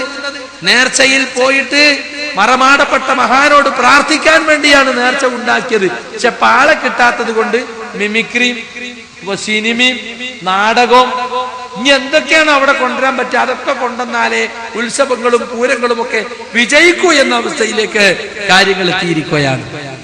അപ്പൊ സുഹൃത്തുക്കളെ, നമ്മൾ നല്ലോണം മനസ്സിലാക്കണം, അല്ലാഹുവല്ലാത്തവരെ വിളിച്ച് പ്രാർത്ഥിക്കുക എന്നുള്ളത് ഓരോ മുസ്ലിമും വളരെ വലിയ കുറ്റമായി കാണേണ്ട ഒരു കാര്യമാണ്. പക്ഷെ ഇത് പലർക്കും അറിഞ്ഞുകൊടുത്ത ഒരു കുറ്റമാണെന്ന്. ഓരോ തരീഖത്തിലുള്ളവരും ആ തരീഖത്തിന്റെ ശൈഖനെയാണ് വിളിച്ചു പ്രാർത്ഥിക്കുന്നത്. നിങ്ങൾ നോക്കിപ്പോ നാട്ടിൽ തരീഖത്തുകൾ ഇങ്ങനെ മുളച്ചു പൊന്ത, കൂണ് പോലെ മുളച്ചു പൊന്താണ്. സമസ്ത അംഗീകരിച്ചും അംഗീകരിക്കാത്തതും, ആലുവ തരീഖത്ത്, ആലുന്തറ തരീഖത്ത്, വേങ്ങാട് തരീഖത്ത്, വടകര തരീഖത്ത്, അല്ലേ? എന്റെ മുമ്പേ ഉള്ള ജീലാനി, ജീലാനിയ, റിഫായിയ, നഖ്ശബന്ദിയ, സുഹ്റവർദിയ, ചീഷ്തിയ, ഖാദിരിയ. ഖാദിരിയും ജീലാനി ഒന്നാണെങ്കിലും പലതും പല കോലത്തിലപ്പോ വരുന്നത്. ഏതെല്ലാം തരീഖത്തുകളാണ്? ഈ തരീഖത്തുകളൊക്കെ അവരെ ശൈഖിനെ വിളിച്ചു തേടുകയാണ്. അപ്പൊ നിങ്ങൾ നോക്ക്, മൊഹ്യദ്ദീൻ തരീഖത്ത് എന്ന് പറയുന്ന ജീലാനി തരീഖത്ത്, ആ തരീഖത്ത് ഖാദിരിയ തരീഖത്തില് മെമ്പർഷിപ്പ് കിട്ടാൻ വേണ്ടി ഒരു കുത്തുബിയത്ത് നടത്തണം നിങ്ങള്. ആ കുത്തുബിയത്ത് എന്താ? ആരുണ്ടാക്കിയതാ? സദഖത്തുല്ലാഹിൽ കാഹിരി എന്ന് പറയുന്ന തമിഴ്നാട്ടിലെ കായൽ പട്ടണത്തുകാരൻ സദഖത്തുള്ള ഉണ്ടാക്കിയതാണ്. ആ സദഖത്തുള്ള ഉണ്ടാക്കിയ കുത്തുബിയത്തിൽ 1000 വട്ടം മൊയ്യദ്ദീൻ ശൈഖിനെ വിളിക്കുകയാണ്. എന്നിട്ട് മൊയ്യദ്ദീൻ ശൈഖ് അവിടെ ഹാജറാകുന്ന വിശ്വാസം. അരിപ്പൊടി ബദറും ലൈറ്റ് ഓഫ് ആക്കും. ലൈറ്റ് ഓഫ് ആക്കണം എന്തിനാ വെച്ചാല് ഒറ്റക്കിരുന്നു ചൊല്ലണം എന്നാണ് കുത്തുബിയത്ത് പറയുന്നത്.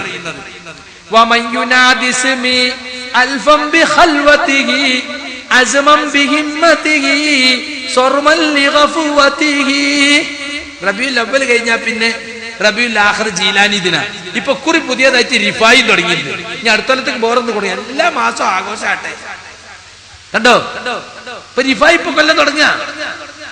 ജീലാനി ദിനം റബീഉൽ ആഖിറിലാ. ഷെയ്ഖ് അബ്ദുൽ ഖാദിർ ജീലാനി റഹിമഹുല്ലാ, അദ്ദേഹം നല്ലൊരു പണ്ഡിതനായിരുന്നു. അദ്ദേഹത്തിന് സൂഫിസത്തിന്റെ ചില പിഴവുകൾ സംഭവിച്ചതല്ലാതെ മൊത്തത്തിൽ വിശ്വാസത്തിലും കർമ്മത്തിലും അഹ്ലുസുന്നത്തിന്റെ ആദർശം അനുസരിച്ചൊരു മനുഷ്യനായിരുന്നു. പക്ഷെ അദ്ദേഹത്തിന്റെ പേരിൽ എന്തെല്ലാം കള്ളക്കഥകൾ ഉണ്ടാക്കിയത് അദ്ദേഹം അറിയില്ലട്ടോ. അദ്ദേഹത്തൊന്നും അറിയില്ല. അദ്ദേഹത്തിന്റെ പേരിൽ ഓരോരുത്തർ ഉണ്ടാക്കിയതാ. അപ്പൊ അദ്ദേഹത്തിന്റെ പേരിൽ മൊഹിയദ്ദീൻ മാല ഉണ്ടാക്കി 400-ാം വാർഷികം ആഘോഷിച്ചു. അപ്പൊ 400 കൊല്ലം, അദ്ദേഹം മരിച്ചിട്ട് എത്രയോ നൂറ്റാണ്ടുകളായി.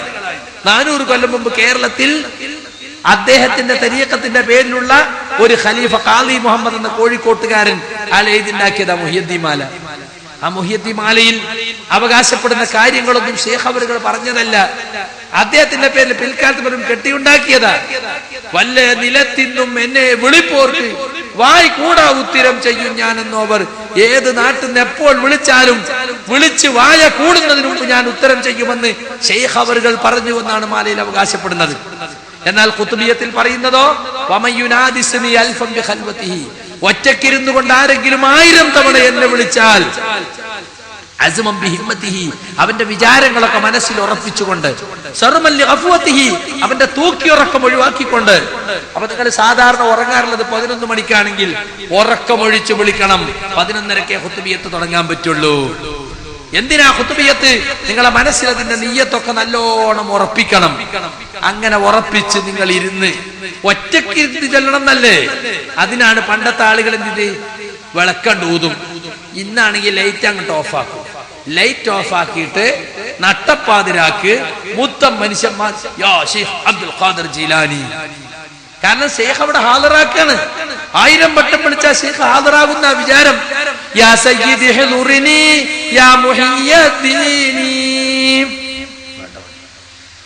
യാ സയ്യിദ് ഹുറുനി, നേതാവേ ഇവിടെ ഹാജരായിക്കട്ടെ, വന്നാട്ടെ എന്ന് പറഞ്ഞ് വിളിക്കാണ്. മൊഹിയദ്ദീൻ ശൈഖിനെ വിളിക്കാണ്. അങ്ങനെ മൂപ്പര് വന്നാൽ ഈ ഖുതുബിയത്ത് നടത്തിയ വീട്ടുകാരന് ജീലാനി തരീഖത്തിന് മെമ്പർഷിപ്പ് കിട്ടും. കാരണം മൂപ്പരെ പിടിക്കാണ്. എന്നെ പിടിച്ചവർ ഏതും പേടിക്കേണ്ട, എന്നെ പിടിച്ചോർക്ക് ഞാൻ കാവൽ എന്നോവർ. എന്നെ പിടിച്ചോർക്ക് പിന്നെ ഒരു പേടിയും വേണ്ട, എപ്പ കാവൽ ആവശ്യമുണ്ടോ കാവൽ റെഡി. മനസ്സിലായില്ലേ? അത് ശേഖ് പറഞ്ഞു എന്ന് അദ്ദേഹം പറഞ്ഞില്ല കേട്ടോ, തനിച്ച കുഫറിന്റെ വാക്കാത്, അള്ള മാത്രം പറയുന്ന വാക്കാത്.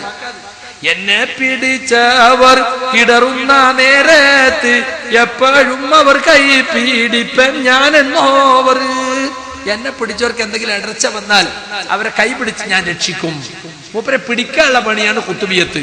1000 വട്ടം ഒറ്റക്കിന്ന് വിളിക്കണം. മൂപ്പരെ പിടിച്ചു കിട്ടണമെങ്കിൽ മൂപ്പര് നേരിട്ട് വന്ന് ഹാളറായിട്ട് ഇയാൾക്ക് ജീലാനി തരീഖത്തിന് മെമ്പർഷിപ്പ് കൊടുക്കണം. നൂറ്റാണ്ടുകൾക്ക് മുമ്പ് മരിച്ചുപോയ ശൈഖ് ഹാളറായി എന്ന് പറഞ്ഞാൽ കൗമ വിശ്വസിക്കണ്ടേ? അപ്പൊ അതിന് വേണ്ടിയിട്ട് അരിപ്പടി ബദറും ലൈറ്റ് ഓഫ് ആക്കിയിട്ടാണല്ലോ വിളിക്കുക. അപ്പൊ അതിന്റെ ഇടയിൽ ഏതെങ്കിലും ഒരു മുസ്ലിം ടേക്കുന്ന കയറി 2 കാലം അതിൽ പതിപ്പിച്ചാൽ മതി. ലൈറ്റ് ഓൺ ആക്കുമ്പോ 2 കാലം അതിൽ കാണും. കൗമെന്ത് വിശ്വസിക്കും? ആവു ശൈഖ് അവറുകൾ നമ്മളെ വീട്ടിൽ ഹാളറായല്ലോ, ഉസ്താദേ നിങ്ങൾക്ക് എന്ത് വേണേലും തരാം, ശൈഖ് ജീലാനി നമ്മളെ വീട്ടിൽ നിങ്ങൾ കൊണ്ടുവന്നല്ലോ എന്ന് പറയും. അതിനാണ് നമ്മൾ ഖുറാഫി എന്ന് വിളിക്കണത്. വിളിക്കാൻ വേണ്ടി പറയല്ല, അങ്ങനെ പറയും നമ്മൾ ഖുറാഫിയാണോ എന്ന് പറഞ്ഞ അർത്ഥം എന്താ? കണ്ടതും കേട്ടതൊക്കെ വിശ്വസിക്കുന്ന ആളാണ്. അവൻ ചിന്തിക്കുന്നുണ്ടോ വഫാത്തായ ഒരാൾക്ക് ഇവിടെ ഹാളറാകാൻ കഴിയൂല? ഒരിക്കലും കഴിയൂല. ഒരു ജിന്ന് അവൻ ഇവിടെ ഹാളറായി എന്ന് വരും, പക്ഷെ ഒരു മരിച്ചാൽ ഇവിടെ ഹാളറാവോ? ഹാളറാവൂല. മരിച്ചാൽ ഹാളറാകാൻ കഴിയൂല. മരിച്ചാൽ ഹാളറാക്കാൻ കഴിയൂല. അപ്പൊ അങ്ങനെ വിശ്വസിക്കാണ് ഇവിടെ ഹാളറായി എന്ന് വിശ്വസിക്കാണ്. അങ്ങനെ ശൈഖ് ഹാളറായിട്ട് ഇയാൾക്ക് തരീഖത്തിന് മെമ്പർഷിപ്പ് കൊടുത്തു. മെമ്പർഷിപ്പ് കൊടുത്താ പിന്നെന്താ? സ്വർഗം ഉറപ്പായി, നരകത്തിൽ നിന്ന് രക്ഷപ്പെട്ട് ഖബറിൽ ചോദ്യമല്ല. അല്ലാഹ് കുശാലായില്ലേ? പിന്നെ വല്ലാതെ നിസ്കരിച്ച് നോമ്പോറ്റ് കഷ്ടപ്പെടുന്നു വേണ്ട, ശൈഖിന്റെ സേവ പിടിച്ച് മെല്ലെ വാലുമ്പോ തൂങ്ങി സ്വർഗത്തിൽ കണ്ടെത്താം. ശൈഖ് ശഫാഅത്ത് ചെയ്ത് സ്വർഗത്തിലാക്കും. ഗ്രാൻഡ് ഓഫർ അല്ലേ വയ്യദിമാലിയിലുള്ളത്? നിങ്ങളൊന്ന് ആലോചിച്ച് നോക്കി. അങ്ങനത്തെ ഒരു ഓഫർ റസൂൽ വരെ പറഞ്ഞിട്ടുണ്ടോ? പറഞ്ഞിട്ടില്ല. അള്ളാഹു വരെ പറയാത്ത ഓഫർ അതിൽ. വല്ല നിലത്തുനിന്നും എന്നെ വിളിച്ചാൽ വായ കൂടുന്നതിന് മുമ്പ് തന്നെ അള്ള വരെ പറഞ്ഞിട്ടില്ല. വിളിച്ചോളിയും പ്രാർത്ഥിച്ചോളിയും, ഞാൻ ഉത്തരം യുദഊനി അസ്തജിബ് ലക്കും, എന്നെ വിളിച്ച് പ്രാർത്ഥിച്ചോളൂ, ഞാൻ നിങ്ങൾക്ക് ഉത്തരം നൽകാം. അള്ളാഹു പറഞ്ഞു. എപ്പോ കിട്ടും? അപ്പൊ തന്നെ കിട്ടുമോ?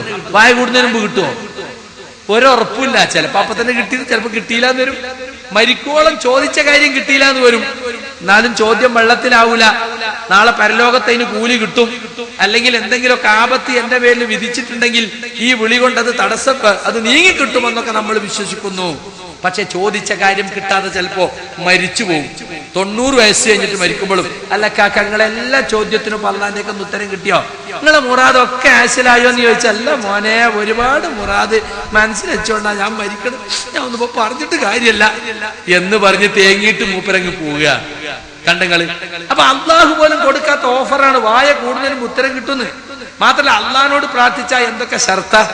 നിങ്ങളെ സമ്പാദ്യം ഹലാലായിരിക്കണം, എന്നാലേ അള്ളാഹ് ഉത്തരം തരുള്ളൂ. അല്ലെങ്കിൽ നിങ്ങൾ എത്ര പ്രാർത്ഥിക്കുക, ഹറാമ് എടുക്കാനും പുതക്കാനും ഇരിക്കാനും ഒക്കെ ഹറാമ്, തിന്നാനും കുടിക്കാനും ഒക്കെ ഹറാമാണെങ്കിൽ അവൻ എങ്ങനെ ഉത്തരം കിട്ടാനാ? മതഅമുഹു ഹറാം, അവൻ തിന്നുന്നത് ഹറാം. വമൽബസുഹു ഹറാം, അവൻ ഉടുത്തത് ഹറാം. വമശ്റബുഹു ഹറാം, അവൻ കുടിക്കുന്നത് ഹറാം. ഫഅന്നാ യുസ്തജാബു ലഹു, എങ്ങനെ ഉത്തരം കിട്ടാനാ? അപ്പൊ അള്ളാഹിനോട് പ്രാർത്ഥിച്ചാൽ ഇങ്ങനെ പല കണ്ടീഷനും ഉണ്ട്. ഇത് ഒരു കണ്ടീഷനും ഇല്ല, ഒരു ഷർത്തും ഇല്ല. വിളിച്ചാ മതി യാ ശൈഖ് അബ്ദുൽ ഖാദിർ ജീലാനി എന്ന് പറയുമ്പോൾ ഉത്തരം കിട്ടി. കണ്ടോ? എന്നാ ഇവിടെ 1000 വട്ടം വിളിക്കണം എന്നാ. 1000 വട്ടം വിളിക്കണതും ഇതും തമ്മിൽ വൈരുദ്ധ്യല്ലേ എന്ന് ആരോ ഒരാൾ ചോദിച്ച്. മൊയ്യദ്ദീൻ മാലി പറയുന്നത് എപ്പ വിളിച്ചാലും വായ കൂടുന്നതിന് ഉത്തരം കിട്ടും. ഇവിടെ പറയുന്നത് 1000 വട്ടം വിളിച്ച അതെന്താ? അത് വൈരുദ്ധ്യല്ലേ? അപ്പൊ മുസ്ലിയാരെ മറുപടി വൈരുദ്ധ്യല്ല. ഒന്ന് സന്നിഗ്ധ ഘട്ടത്തിൽ പെട്ടെന്ന് ആവശ്യത്തിന് വിളിക്കണതാണ്, അപ്പോഴും മൂപ്പര് വരും. മറ്റത് നിയ്യത്താക്കി മെനക്കെട്ട് ഇരുന്ന് വിളിക്കണ അപ്പൊ 999 കഴിഞ്ഞാലേ വരുള്ളൂ, അപ്പോഴും കിട്ടും ഉത്തരം. എപ്പോഴും വിളിക്കണ്ട മൂപ്പരെ തന്നെ, അള്ളാനെ വിളിക്കണ വർത്താനല്ല. നമ്മൾ അമ്പലക്കടവ് പൈസയോട് എന്താണ് ഉസ്താദ് ഇസ്തിഗാസന്റെ ശർഈയായ ഹുക്മെന്ന് ചോദിച്ചു. ഇസ്തിഗാസന്റെ ശർഈയായ ഹുക്മ് അത് ശർഈൽ ജായിസാണ്. അപ്പൊ ചോദ്യകർത്താവ് ചോദിച്ചു, ജായിസ് എന്ന് പറഞ്ഞാ ചെയ്യും ചെയ്യാ, ചെയ്യാതിരിക്കും ചെയ്യാലോ. ചെയ്താ പ്രത്യേകിച്ച് ഫലമല്ല, ചെയ്യാത്തോന് പ്രത്യേക ശിക്ഷയില്ല എന്നുള്ള ഉസ്താദ്. അപ്പൊ ഒരു വെറും പണിയല്ലേ? മൂപ്പരുടെ വെറും പണിയല്ല, വെറും ജായിസ് അല്ല, കൂടുതൽ എഫക്റ്റീവാണ്, ഫലപ്രദം. എന്നിട്ട് മൂപ്പര് ഉദാഹരണം പറഞ്ഞു കൊടുത്തു. ഇപ്പൊ ലോക്കൽ KSRTC ബസ്സിൽ കേരളം എന്താ ജായിസാണ്. 1.25 കോടി കൊടുത്താൽ കിട്ടുന്ന വലിയ ബെൻസിന്റെ പുതിയ വണ്ടി ഉണ്ട്, അതിൽ കേരളം എന്താ? അതും ജായിസാണ്. അപ്പൊ ബെൻസ് കാർ കേരളാണ് കൂടുതൽ ഫലപ്രദം. കോഴിക്കോട്ടേക്ക് വേഗം എത്തും. മറ്റേ തട്ടി മുട്ടി പാലം കഴിയുമ്പോഴത്തേന് കട്ടപ്പുറത്താവും KSRTC ചിലപ്പോ. അപ്പൊ അതിൽ പോണത് എത്തിയാലെത്തി. അള്ളാഹിനോട് പ്രാർത്ഥിച്ച അങ്ങനെയാണ്, എത്തിയാലെത്തി, കിട്ടിയാ കിട്ടി. സർക്കാർ ഓഫീസിൽ അപേക്ഷ കൊടുത്ത മാതിരിയാ. മറ്റതോ കിട്ടുമെന്ന് ഉറപ്പ്, കൂടുതൽ എഫക്റ്റീവാണ്, ഫലപ്രദമാണ്. അപ്പൊ പിന്നെ പള്ളിക്ക് തിരക്കുണ്ടാവുമോ? ഉണ്ടാവൂല. തിരക്കൊക്കെ ജാറത്തുങ്ങല. കാരണം എന്താ? മറ്റേ കിട്ടിയാ കിട്ടി. ശൈഖിനോട് ചോദിച്ചാൽ ഉറപ്പ്. അള്ളാഹിനോട് മാത്രം പ്രാർത്ഥിക്കുന്നത് ലോക്കൽ KSRTC കയറിയ മാതിരി, ശൈഖന്മാരോട് പ്രാർത്ഥിക്കുന്നത് ബെൻസ് കാർ പോയ മാതിരി. അപ്പൊ ഈ പണ്ഡിതന്മാരല്ലേ ജനങ്ങളെ ഈ ശിർക്കിലേക്ക് നയിക്കുന്നത്? ഇവരെ ജനങ്ങളെ മുശ്രിക്കാക്കുന്നത്. ഞങ്ങൾക്കാ കുറ്റം, ഞങ്ങൾ മുശ്രിക്കാക്കുന്നു, ഞങ്ങൾക്കൊന്നും ചെയ്യല്ല കൂട്ടരേ, ഇത് ശിർക്കാണ് എന്ന് പറഞ്ഞ് ജനങ്ങളെ ഭയപ്പെടുത്തുക. ആയത്തോതി ഹദീസോതി ശിർക്കിന്റെ മാർഗത്ത് പോകല്ല കേട്ടോ എന്നാ ഞങ്ങൾ വന്നിട്ട് ഞങ്ങൾക്ക് കുറ്റം, മുശ്രിക്കാക്കുക. ഇവരല്ലേ മുശ്രിക്കാക്കുന്നത്? ചെയ്താ കുഴപ്പമില്ല. അത് KSRTC കയറിയ മാതിരി അള്ളാഹിനോട് വിളിച്ചാല് മറ്റത് വളരെ എഫക്റ്റീവാണ്, പുണ്യകർമ്മമാണ്. ജായിസും പുണ്യകർമ്മവുമാണ് എന്നാണ് ഇപ്പോ അലവി സഖാഫി പറഞ്ഞത്. ഇസ്തിഗാസ പണ്ടൊക്കെ വാദപ്രതിവാദത്തിന് വ്യവസ്ഥ ചെയ്തുമ്പോ എന്താ എഴുതലെന്നറിയങ്ങള്? ഇസ്തിഗാസ, മഹാന്മാരോടുള്ള ഇസ്തിഗാസ, മുഹ്യിദ്ദീൻ ശൈഖേ രക്ഷിക്കണേ, ബദരീങ്ങളെ കാക്കണേ എന്നിങ്ങനെയുള്ള ഇസ്തിഗാസ ജായിസ് ആകുന്നു എന്ന് സുന്നികൾ, അത് ശിർക്കാകുന്നു എന്ന് മുജാഹിദുകൾ. അപ്പൊ വെറും ജായിസ് ആകുമ്പോ നമ്മൾ വാദപ്രതിവാദത്തിൽ ചോദിക്കും, അല്ല മുസ്ലിയാര്, ഒരു ജായിസായ കാര്യം ഞങ്ങൾ ഒഴിവാക്കിന് ഞങ്ങൾ എത്ര നിങ്ങൾ ആക്ഷേപിക്കേണ്ട ആവശ്യമുണ്ടോ? ജായിസ് എന്നാ എന്താ അർത്ഥം? ചെയ്താ പ്രത്യേകിച്ച് കൂലിയില്ല, ഒഴിവാക്കിയാൽ പ്രത്യേകിച്ച് ദോഷമല്ല. ഉദാഹരണം പറഞ്ഞപ്പോ ഒരു സുന്നി ഒരു മുജാഹിദും, ഇവൻ എന്ത് ചെയ്യുന്നു? അള്ളാനെയും വിളിക്കണു, വൈദ്യശേഖിനെയും വിളിക്കണം. നിസ്കാരത്തിലൊക്കെ അള്ളാനെ വിളിക്കും. നിസ്കാരം കഴിഞ്ഞിട്ട് ഇറങ്ങുമ്പോ അസ്ഹാബുൽ ബദരീങ്ങളെ എന്നറിയും. പിന്നെ പോയിട്ട് മങ്കൂസിയില്ല. ഇങ്ങനെ അള്ളാനെയും പ്രാർത്ഥിക്കും, വൈദ്യശേഖിനെയും പ്രാർത്ഥിക്കും, നബിനെയും പ്രാർത്ഥിക്കും, മഹാന്മാരോട് പ്രാർത്ഥിക്കും. ഈ മുജാഹിദ് അള്ളാഹു മാത്രം പ്രാർത്ഥിക്കും. ജായിസായ ഒരു കാര്യമാണ് ഇസ്തിഗാസ എങ്കിൽ മരിച്ചു എന്ന രണ്ടാളും ഒരുപോലെ.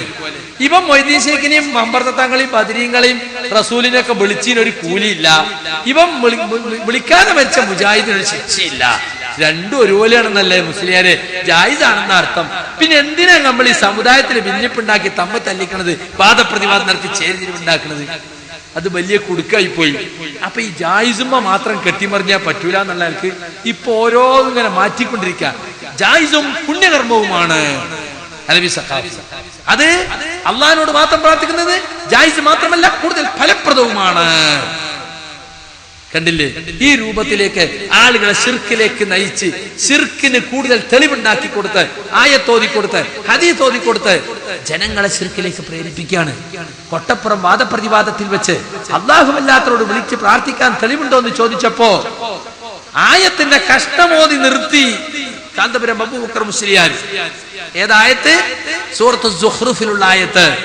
വസ്അൽ മൻ അർസൽനാ മിൻ ഖബ്ലിക മിർ റുസുലിനാ, നിനക്ക് മുമ്പ് നാം അയച്ച റസൂലുകളോട് ചോദിക്കുക എന്നൊന്നുണ്ട്. കണ്ടോ? കരിഞ്ഞുപോയ റസൂൽമാരോട് ചോദിക്കാം എന്നാണ് അല്ലാഹു പറയുന്നത്. വഫാത്തായി പോയ റസൂലോട് ചോദിച്ചാൽ ശിർക്കാണെന്നാണ് വഹാബി പറയുന്നത്. അപ്പൊ റസൂൽ ശിർക്ക് ചെയ്തോ വഹാബി? സംഗതി എന്താണെന്നറിയോ? റസൂൽ സല്ലല്ലാഹു അലൈഹി വസല്ലമ ഇസ്രാ മിഅ്റാജ് രാത്രിയില് ഒരു മാസത്തെ വഴിദൂരമുണ്ട് ബൈത്തുൽ മുഖദ്ദസിലേക്ക് മക്കത്തുനിന്ന്. അന്നത്തെ വാഹന സൗകര്യം അനുസരിച്ച് തിരിച്ചിങ്ങോട്ടൊരു മാസം. ഒറ്റ രാത്രി കൊണ്ട് അവിടെ പോയി. ബുറാഖ് എന്ന വാഹനത്തിൽ ജിബ്രീലിന്റെ കൂടെ അള്ളാഹു കൊണ്ടുപോയതാ. അവിടെ ചെന്നിട്ട് പൂർവ്വകാല നബിമാര് പലരെയും അള്ളാഹ് അവിടെ ഹാജരാക്കിയിട്ടുണ്ട്. റസൂൽ സല്ലല്ലാഹു അലൈഹി വസല്ലം അവർക്ക് ഇമാമായി നമസ്കരിച്ചു. എന്നിട്ട് അവിടെ വെച്ച് അള്ളാഹ് പറയാണ്, എന്ത്? വസ്അൽ, മുഹമ്മദെ ചോദിച്ചോ, മൻ അർസൽനാ മിൻ ഖബ്ലിക മിർ റുസുലിനാ, ഇതൊക്കെ നമ്മുടെ റസൂലുകളാ, നിനക്ക് മുമ്പ് നാം അയച്ച റസൂലുകളാ. ഇവരോട് ചോദിച്ചു നോക്ക്. എന്താ ചോദിക്കേണ്ടത്? അജഅൽനാ മിൻ ദൂനിർ റഹ്മാനി ആലിഹത യുഅബദൂൻ, ആരാധിക്കപ്പെടുന്ന വല്ല ഇലാഹുകളെയും ദൈവങ്ങളെയും അള്ളാഹ്ക്ക് പുറമെ നമ്മൾ ഏർപ്പെടുത്തി കൊടുത്തിരുന്നോ എന്ന് ഇവരോടൊക്കെ ചോദിച്ചു നോക്ക്. അതാണ് ആയത്തിന്റെ അവതരണ പശ്ചാത്തലം. റസൂൽ പറഞ്ഞു, എനിക്ക് ചോദിക്കേണ്ടതില്ല, എനിക്ക് ഉറപ്പാണ് അള്ളാഹ്ക്ക് പുറമെ ഒരു ഇലാഹുമില്ല, ഒരു കഴിഞ്ഞ കാലത്ത് ഒരൊറ്റ നബിക്കും അള്ളാഹ് അങ്ങനെ ഏർപ്പെടുത്തി കൊടുത്തിട്ടില്ല എന്ന കാര്യം എനിക്ക് ഉറപ്പാണ്, ഞാൻ ചോദിക്കുന്നില്ല. ഇതാണ് ആയത്തിന്റെ തഫ്സീർ. ആയത്തിന്റെ നടുക്കങ്ങ് മുറിച്ച് അപ്പോഴേക്കും തക്ബീർ, അല്ലാഹു അക്ബർ. നമ്മൾ ഉസ്താദ് ആയത്തോതി, വഹാബി മൗലവി ചോദിച്ചു ആയത്തുണ്ടോ, പിടിച്ച ആയത്തുണ്ട്, ആയത്തങ്ങ് ഓതി കൊടുത്ത്. എന്തെന്നാണ് ആയത്ത്? ആയത്തിന്റെ അർത്ഥം എന്താ കൗമിനറിയോ? അർത്ഥത്തിൽ കുഴപ്പമില്ല. വസ്അൽ, നീ ചോദിക്കുക. മൻ അർസൽനാ മിൻ ഖബ്ലിക മിർ റസൂലിനാ, നിനക്ക് മുമ്പ് നാം അയച്ച റസൂലുകളോട് ചോദിക്കുക. ശരിയാണ്. എപ്പോഴാ പറയും ചോദിക്കുന്നത്? മീറാജ് പോകുമ്പോ. അപ്പൊ അന്തി നമ്മൾ കൊട്ടപ്പുറത്ത് പറഞ്ഞു, മുസ്ലിയാരെ നിങ്ങൾക്കൊരു മീറാജിന് ഓഫർ കിട്ടിയാല് അവിടെ വെച്ചിട്ട് നിങ്ങൾക്ക് പൂർവ്വകാല നബിമാർ അള്ളാഹ് കാണിച്ചു തന്നാല് അപ്പൊ നിങ്ങൾക്ക് വിശേഷമൊക്കെ ചോദിക്കാം. എന്താ ഇബ്രാഹിം നബിയെ ഇസ്മായിൽ നബി നടക്കാൻ കൊണ്ടായ വർത്താനൊക്കെ? എന്താ മൂസാ നബിയെ ഒരാൾ ഇടിച്ച് നിങ്ങളെ ഇടികൊണ്ട് ഒരാൾ മരിച്ചുപോയില്ലേ, സങ്കടമായി പോയില്ലേ എന്നൊക്കെ നിങ്ങൾക്ക് ചോദിക്കാം. ഒരു കുഴപ്പമില്ല, മുഖാമുഖം നേർക്ക് നേരെ കാണുമ്പോഴല്ലേ. ഹയ്യായി ഹാജറായി നിങ്ങളെ മുമ്പിലുണ്ടല്ലോ, ജീവനോടെ നിങ്ങളെ മുമ്പിൽ ഹാജരായ ആളോട് അയാൾക്ക് അറിയുന്ന ഒരു കാര്യമാണ് ചോദിക്കണത്. അത് പ്രാർത്ഥനയല്ല, ദുആ അല്ല. നമ്മൾ പഠിപ്പിച്ചു കൊടുത്തു, ആയത്ത് കട്ടുമുറിച്ചു. ഈ രൂപത്തിൽ സുഹൃത്തുക്കളെ വിശുദ്ധ ഖുർആനിൽ ആയത്തുകൾ വരെ ദുർവ്യാഖ്യാനം ചെയ്തുകൊണ്ട് ആളുകളെ ശിർക്കിലേക്ക് നയിക്കുന്നു. ആളുകളോട് പറയുന്നത് ഇതാണ്, നിങ്ങൾക്ക് ആരോഗ്യത്തിനും രോഗശാന്തിക്കും ദീർഘായുസ്സിനും രക്ഷ കിട്ടാൻ, നിങ്ങൾക്ക് രോഗങ്ങൾ മാറുവാൻ നിങ്ങൾ പ്രാർത്ഥിക്കേണ്ടത് ആരോടാ? അള്ളാനോടാണ്. നല്ല ഇപ്പൊ ജാറങ്ങള് പെരുമ്പടപ്പ് പുത്തമ്പള്ളി ജാറം ആദ്യം വന്നു, പിന്നെ വന്നു മൊനമ്പത്ത് ജാറം. മൊനമ്പത്ത് ജാറം വന്നപ്പോ പുത്തമ്പള്ളിക്കാര് വന്നു. അന്ന് എന്റെ ഓർമ്മ 8 കോടിയോ 8 ലക്ഷം എത്ര ചോദിച്ചിരിക്കുന്നു. വിൽക്കാൻ തയ്യാറുണ്ടോ എന്ന് ഇവിടുത്തേരോട്. ബൽക്കാരിയല്ല ഇതിന്റെ വരുമാനം ബലിവിറ്റില്ല. അപ്പൊ അത് വലിയ ബിസിനസ്സാ. ഇത് പറയലെന്താ? ഖബർ സിയാറത്തല്ലേ, അത് ഇസ്ലാമിലുള്ളതല്ലേ എന്നാ. ഈ രൂപത്തിൽ ഖബർ സിയാറത്ത് റസൂൽ സല്ലല്ലാഹു അലൈഹി വസല്ലം പഠിപ്പിച്ചിട്ടുണ്ടോ? ഖബർ സിയാറത്ത് ഇസ്ലാമിലുണ്ട്. ഞങ്ങൾ മുജാഹിദീങ്ങളത് ചെയ്യാറുണ്ട്. ഉപ്പാന്റെ ഉമ്മാന്റെ സുഹൃത്തുക്കളെ നാട്ടുകാരി ബന്ധപ്പെട്ടവരൊക്കെ ഖബർ അവിടെ പോയിട്ട് സിയാറത്ത് ചെയ്യാ, സന്ദർശിക്ക. എന്നിട്ട് അവർക്ക് വേണ്ടി അള്ളാനോട് പ്രാർത്ഥിക്ക.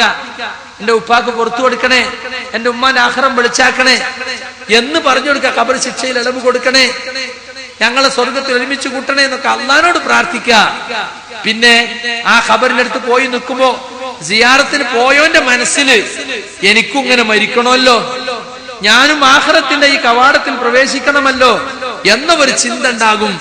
അങ്ങനെ മരണത്തെക്കുറിച്ചും പരലോകത്തെക്കുറിച്ചൊക്കെ ഓർമ്മപ്പെടുത്താൻ ഇതിനൊക്കെയാണ് ഖബർ സിയാറത്ത് ഇസ്ലാം നിശ്ചയിച്ചത്. എന്നാ ഇവരെ സിയാറത്ത് എന്താ? ഇവർ സിയാറത്ത് അതിനാണോ? പേപ്പട്ടി വിഷ നിവാരണത്തിന്, മാറാരോഗങ്ങൾക്ക് ഫലസിദ്ധി, പോയ ഭർത്താവ് തിരിച്ചു വരുവാൻ, വിസ കിട്ടുവാൻ, ജോലിയിൽ പ്രമോഷൻ ലഭിക്കുവാൻ, മാറാരോഗങ്ങളൊക്കെ മാറ്റിത്തരുവാൻ സന്ദർശിച്ച് സായുജ്യമടയുക. പെരുമ്പടപ്പ് മുത്തമ്പള്ളി ജാറം, ജാറത്തിലെ വരുമാനങ്ങൾ സാമൂഹ്യക്ഷേമ ജീവന്റെ പ്രവർത്തനങ്ങളിൽ തിരിച്ചുവിട്ട ജാറം. എന്നിട്ട് ഇത്ര പള്ളി, ഇത്ര മദ്രസ, ഒരു എത്തീങ്കാന, ഒരു ആശുപത്രി. അപ്പൊ ആളുകൾക്ക് എന്തായി? മുറാദ് ഹാസിലായില്ലെങ്കിലും നല്ല നല്ല കാര്യങ്ങൾക്കല്ലേ പൈസ പോണത്, കിടക്കട്ടെ എന്ന് വിചാരിച്ച് പൈസ ഇടും. എന്നിട്ട് ജാറത്തിലെ വരുമാനം ലേലം വിളിക്കുക. 10 ലക്ഷം, 15 ലക്ഷം, 25 ലക്ഷം. ആയിക്കുറി കോമുവേജ് എടുത്ത് 25 ലക്ഷത്തിന്. പിന്നെ കോമുവേജിന്റെ പണി എന്താ? മൂപ്പര് 25 ലക്ഷം കമ്മിറ്റിക്ക് കൊടുക്കണം. മൂപ്പർക്ക് 25 ഉണ്ടാക്കും വേണ്ടേ? അപ്പൊ നല്ല പരസ്യങ്ങൾ കൊടുക്കും. ടിവിയിൽ പരസ്യം, പത്രത്തിൽ പരസ്യം, നോട്ടീസിൽ പരസ്യം. എന്തിനാ പരസ്യം? ബിസിനസ് ആവുമ്പോ പരസ്യം വേണ്ടേ? അപ്പൊ ഖബർ സിയാറത്തിന്റെ മറവിൽ ഇവിടെ നടക്കുന്നത് ഖബർ വ്യവസായമാണ്, ഖബർ ആരാധനയാണ്, ഖബർ കച്ചവടമാണ് നടക്കുന്നത്. ഒരൊറ്റ ഇമാമിങ്ങളും പറഞ്ഞിട്ടില്ല അത്. നിങ്ങൾക്കറിയില്ല, റസൂൽ സല്ലല്ലാഹു അലൈഹി വസല്ലം വഫാത്താകുന്ന സമയത്ത്, വഫാത്താകുന്നതിന്റെ തൊട്ട് മുമ്പ് പോലും ആയിഷ ബീവിയുടെ മാറിൽ തലവെച്ചുകൊണ്ട് അവിടുന്ന് പറഞ്ഞത് എന്താ? ലഅനത്തുല്ലാഹി അലൽ യഹൂദി വൻ നസാറാ ഇത്തഖദൂ ഖുബൂറ അംബിയാഇഹിം മസാജിദാ. ജൂത ക്രിസ്ത്യാനികളുടെ മേൽ അല്ലാഹുവിന്റെ ശാപമുണ്ടാകട്ടെ. എന്തിനാ മരിക്കാൻ നേരത്ത് ജൂതന്മാരും ക്രിസ്ത്യാനികളെയും പ്രാഗി പറയുന്നത്, ശപിക്കുന്നത്? നബിക്ക് അങ്ങനെ സ്വഭാവമുണ്ടോ? ആരെങ്കിലും പ്രാഗി പറഞ്ഞ് അരിശം തീർക്കണ പണിയുണ്ടോ? ഇല്ല.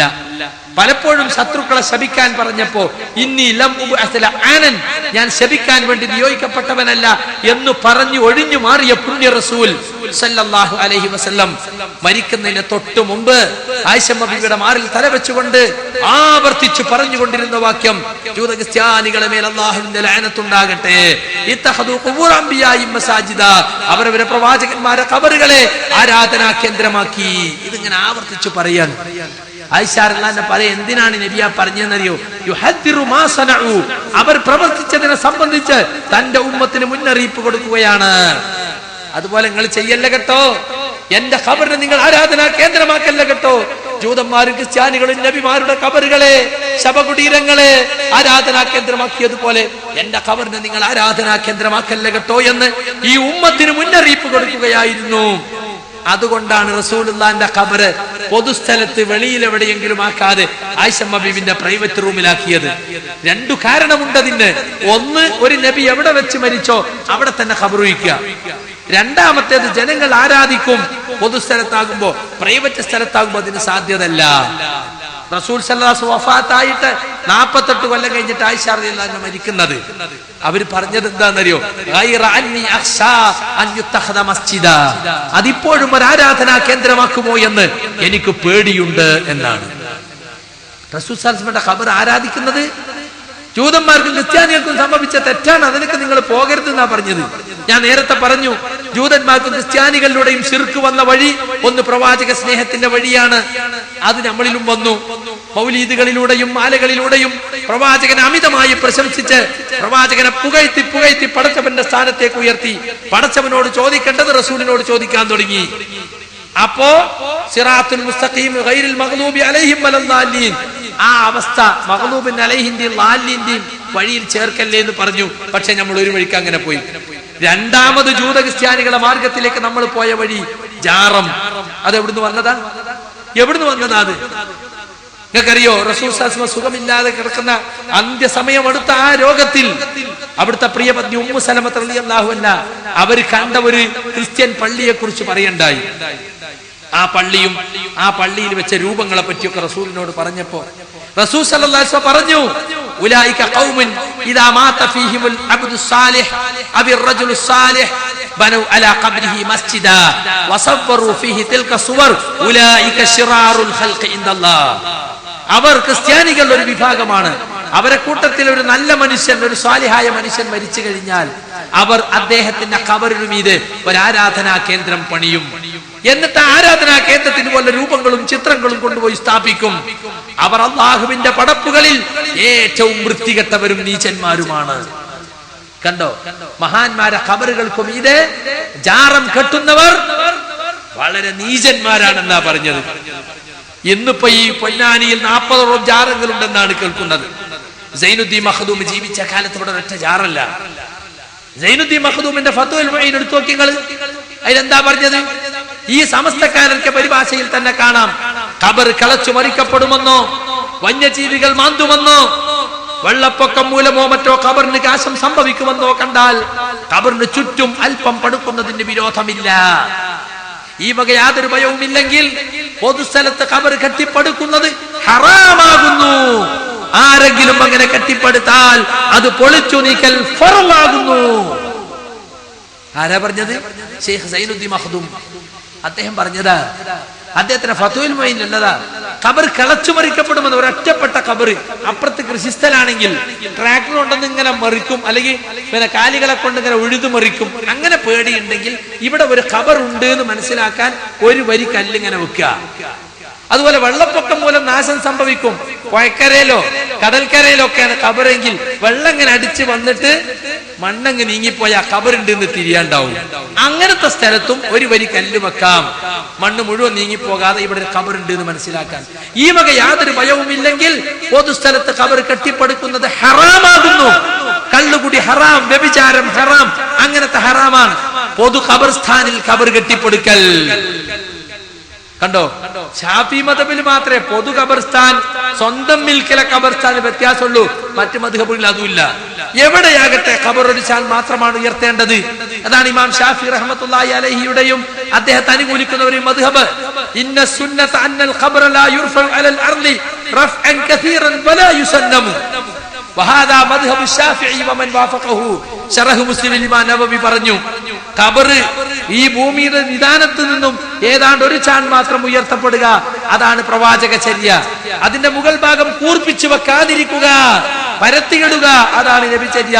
ഇതാകുന്നു ഇമാം ഷാഫിയുടെ വീക്ഷണം, അദ്ദേഹത്തെ പിന്തുടരുന്നവരെയും അനുകൂലിക്കുന്നവരെയും വീക്ഷണമെന്ന് രണ്ടാം ഷാഫി എന്നറിയപ്പെട്ട ഇമാം നവവി ശറഹ് മുസ്ലിമിൽ രേഖപ്പെടുത്തി. പക്ഷെ അവിടെ എന്താണ്ടായത് നിങ്ങൾ കേട്ടിട്ടുണ്ടോ?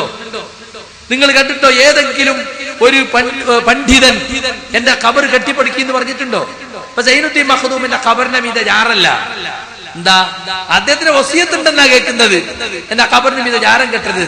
പക്ഷെ ഇബ്ലീസ് സ്വൈരം കൊടുക്കൂലല്ലോ, എന്തെങ്കിലും ഒന്നുണ്ടാക്കി. അപ്പൊ എന്ത് ചെയ്തു? ഖബറിന്റെ അപ്പുറത്തൊരു ചെറിയ കൂടാരം. അതെന്താ ഉസ്താദെ? അത് സിയാറത്തിന് വരുന്നവർക്ക് ബെയിലുള്ളാക്കാനാണ്. ഖബറിന്റെ അപ്പുറത്ത് ഖബറിന്റെ മീതെ കെട്ടിപ്പടുക്കുന്ന ജാറത്തെ കുറിച്ച് അത് ഹറാമാണെന്നും അങ്ങനെ വല്ലവരും കെട്ടിപ്പടുത്താൽ അത് പൊളിച്ചു നീക്കൽ ഫറളാണെന്നും പറഞ്ഞിട്ടുള്ള ശൈഖ് സൈനുദ്ദീൻ മഖ്ദൂം അദ്ദേഹത്തിന്റെ ഖബറിന്റെ അപ്പുറത്ത് സിയാറത്തിന് വരുന്നവർക്ക് വെയിലുള്ളാക്കാനാന്ന് പറഞ്ഞിട്ടൊന്നുണ്ടാക്കി. പള്ളി ദർസുകളിൽ ഓതുന്ന ഷാഫി ഫിഖ് പഠിക്കുന്ന എന്റെ സുഹൃത്തുക്കൾ ഇത് കേൾക്കുന്നുണ്ടെങ്കിൽ നിങ്ങളെ മനസ്സിൽ ഇപ്പോൾ പറയുന്നുണ്ടാകും, മൗലവി നിങ്ങളാ പറഞ്ഞതൊക്കെ സാധാരണക്കാരന്റെ ഖബറുകളെ പറ്റിയാണ് ശൈഖ് ഖബറുകൾ പറഞ്ഞത്. മഹാന്മാരെ ഖബറുകൾക്ക് അത് ബാധകം അല്ല. മഹാന്മാരെ ഖബറുകൾ കെട്ടി ഉയർത്തുന്നതിനോ ജാറമുണ്ടാക്കുന്നതിനോ വളക്ക് വെക്കുന്നതിനോ ഒന്നും യാതൊരു തകരാറും ഇല്ല. എന്നാ നിങ്ങൾ കേട്ടോ, സൈനുദ്ദീൻ മഖ്ദൂമിന്റെ ഉസ്താദാരാ? മഹല്യൊക്കെ എഴുതിയിട്ടുള്ള ഇബ്നു ഹജർ അൽ ഹൈതമി എന്ന ഹോജ. അദ്ദേഹത്തോടൊരു ചോദ്യം, അദ്ദേഹത്തിന്റെ ഫതാവൽ കുബ്ര എന്ന ഫത്വ കിതാബിൽ ഒരു ചോദ്യം. ഞങ്ങളുടെ നാട്ടിൽ ഒരൊഴിഞ്ഞ സ്ഥലത്ത്, ഒരു മരുഭൂപ്രദേശത്ത്, വിശാലമായൊരു മരുഭൂപ്രദേശത്ത് ഒരൊറ്റപ്പെട്ട ആലിമിന്റെ ഖബറുണ്ട്. ആ ഖബറിന് മീതെ ഒരു ഖുബയോ മദ്രസയോ ഉണ്ടാക്കണമെന്ന് ഞങ്ങൾക്ക് തോന്നി. ഞങ്ങൾ പണ്ഡിതന്മാരോട് ഫത്വ ചോദിച്ചു. ചില പണ്ഡിതന്മാര് പറഞ്ഞു പാടില്ല, ഹറാമാണ്. വേറെ ചില പണ്ഡിതന്മാര് പറഞ്ഞു കുഴപ്പമില്ല. ഞങ്ങൾ രണ്ട് ഫത്വയും കൂടി കേട്ടിട്ട് ആകെ ഹൈറാനിയത്തിലായി പോയി. എന്ത് ചെയ്യണം? ആശയക്കുഴപ്പത്തിലായി. അതുകൊണ്ട് ശൈഖ് അവറുകളെ, നിങ്ങൾ ഇതിലൊരു തീർപ്പ് പറഞ്ഞു തരണം. ആരോടാ ചോദിക്കുന്നത്? സൈനുദ്ദീൻ മഖ്ദൂമിന്റെ ഉസ്താദായ ഇബ്നു ഹജർ അൽ ഹൈതമിയോട് ചോദിക്കാണ്. മക്കയിലെ പണ്ഡിതൻ, ഷാഫി പണ്ഡിതൻ. അദ്ദേഹം കൊടുത്ത മറുപടി എന്താണെന്നറിയോ? ഫതാവൽ കുബ്രയുടെ മഞ്ചേരി വാങ്ങാൻ കിട്ടുന്ന സാധന നെല്ലിക്കുത്ത് മുഖ്യസ്ഥാട് പോയി നോക്കിങ്ങള്. അതിലെന്താ പറഞ്ഞിട്ടുള്ളത്? فأجاب بقوله المنقول المعتمد كما جزم به النووي في شرح المهذب حرمة البناء في المقبرة المسبلة. പൊതുസ്ഥലത്ത് ഖബർ കെട്ടിപ്പടുക്കുന്നത് ഹറാമാണെന്ന് ഇമാം നവവി ശർഹ് മുഹദ്ദബിൽ തീർത്തു പറഞ്ഞിട്ടുണ്ട്. നമ്മുടെ മദ്ഹബിലെ പ്രബലവും പ്രാമാണികവുമായ അഭിപ്രായം അതാകുന്നു. ولا فرق في ذلك بين قبور العلماء والصالحين وغيرهم. കെട്ടിപ്പടുക്കാൻ പാടില്ല, കെട്ടിപ്പടുത്താൽ പൊളിച്ചു നീക്കണമെന്ന വിഷയത്തിൽ സാലിഹീങ്ങളെ ഖബർ, അല്ലാത്തവരെ ഖബർ എന്നിങ്ങനെ യാതൊരു വ്യത്യാസവും ഇല്ല. മുതഅല്ലിമീങ്ങൾ മനസ്സിലാക്കി വെച്ചോളീം. ഫതാവൽ കുബ്രയിൽ സൈനുദ്ദീൻ മഖ്ദൂമിന്റെ ഉസ്താദ് ഇബ്നു ഹജർ അൽ ഹൈതമി പറഞ്ഞതാണ്. എന്താ പറഞ്ഞത്? കെട്ടിപ്പടുക്കാൻ പാടില്ല, കെട്ടിപ്പടുത്താൽ നിർബന്ധമായും പൊളിച്ചു നീക്കണം എന്ന വിഷയത്തിൽ സാലിഹിന്റെ ഖബർ, സാലിഹല്ലാത്തവന്റെ ഖബർ എന്ന യാതൊരു വ്യത്യാസവും ഇല്ല. നിങ്ങൾക്കറിയില്ലേ, ഇമാം ഷാഫി റഹ്മത്തുള്ളാഹി അലൈഹിയുടെ ഖബറിനു മീതെ ആയിരക്കണക്കിന് ദീനാറുകൾ ചെലവഴിച്ച് ചില രാജാക്കന്മാർ കുബ്ബയുണ്ടാക്കി, വലിയ കുബ്ബ. പക്ഷേ ഇതേ ഹൈതമി തന്നെ പറയുന്നു, വലഖദ് അഫ്താ ജമാഅത്തുൻ മിൻ ഉലമാഇ الشافعية بهدم قبة إمامنا الشافعي وينصرف عليها ألوف من الدنانير. നമ്മുടെ മദ്ഹബിൽപ്പെട്ട മഹാന്മാരായ ഒരു കൂട്ടം പണ്ഡിതന്മാർ ഫത്വ കൊടുത്തിട്ടുണ്ട്, നമ്മുടെ ഇമാമായ ഷാഫിയുടെ ഖബറിനു മീതെ ആയിരക്കണക്കിന് ദീനാറുകൾ ചെലവഴിച്ച് ചില രാജാക്കന്മാരുണ്ടാക്കിയ കുബ്ബ പൊളിച്ചു നീക്കാൻ. ആരാ കുബ്ബ പൊളിക്കാൻ ഫത്വ കൊടുത്തത്? വഹാബികൾ എന്ന് നിങ്ങൾ പറയുന്ന സലഫികളല്ല. പിന്നെയോ ഷാഫി മദ്ഹബിൽപ്പെട്ട പണ്ഡിതന്മാർ. ആരെ ഖബറുമല ഖുബ ഉണ്ടാക്കിയത്?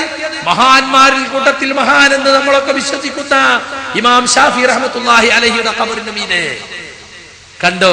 അപ്പൊ ജാറം കെട്ടാൻ പാടില്ല, കെട്ടിയാ പൊളിച്ചു നീക്കണമെന്ന ഹുക്മ് ഷാഫി മദ്ഹബിലുള്ളതാണ്, സുന്നത്തിലുള്ളതാണ്, പ്രവാചക ചര്യയിൽ പഠിപ്പിച്ചതാണ്. എന്തിനാ അത് കെട്ടിപ്പടുക്കുന്നത്?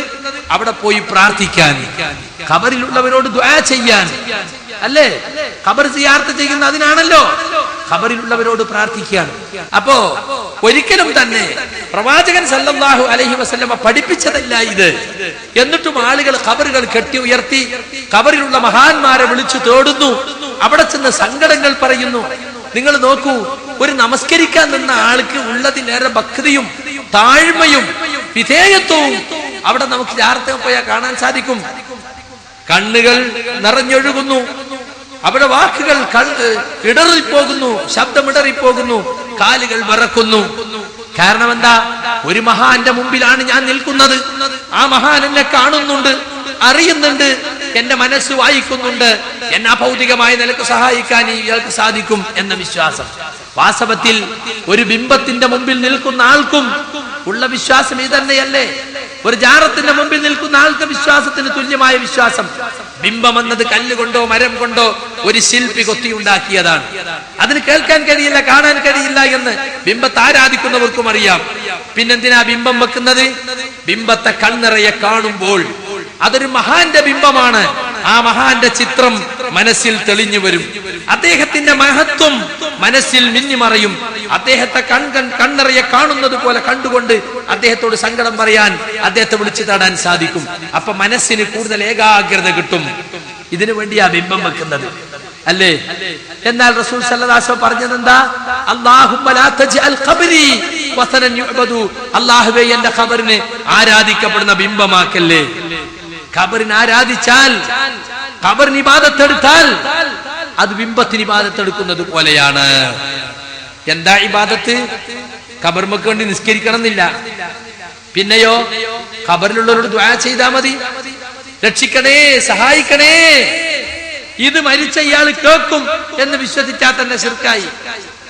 കേൾക്ക മാത്രല്ല, ചെന്നവനെ കാണുന്നുണ്ട്, ചെന്ന വിവരം അദ്ദേഹം അറിയുന്നുണ്ട്, ചെന്നവന്റെ മനസ്സിലുള്ളത് അറിയുന്നുണ്ട്. ചെന്നവന് എന്താണോ ആവശ്യം അത് അഭൗതികമായ മാർഗത്തിലൂടെ അള്ളാഹു നിശ്ചയിച്ച കാര്യകാരണബന്ധങ്ങൾക്കുപരിയായി അവനെ സഹായിക്കാൻ സാധിക്കും എന്ന വിശ്വാസത്തോടു കൂടിയാണ് പ്രാർത്ഥിക്കുന്നത്. അത് ബിംബാരാധനയ്ക്ക് തുല്യമാണ്. ഫഖറുദ്ദീൻ റാസി എങ്ങനെയാണ് ബിംബാരാധന ഉണ്ടായതെന്ന് ഇങ്ങനെ പറഞ്ഞു വന്നു.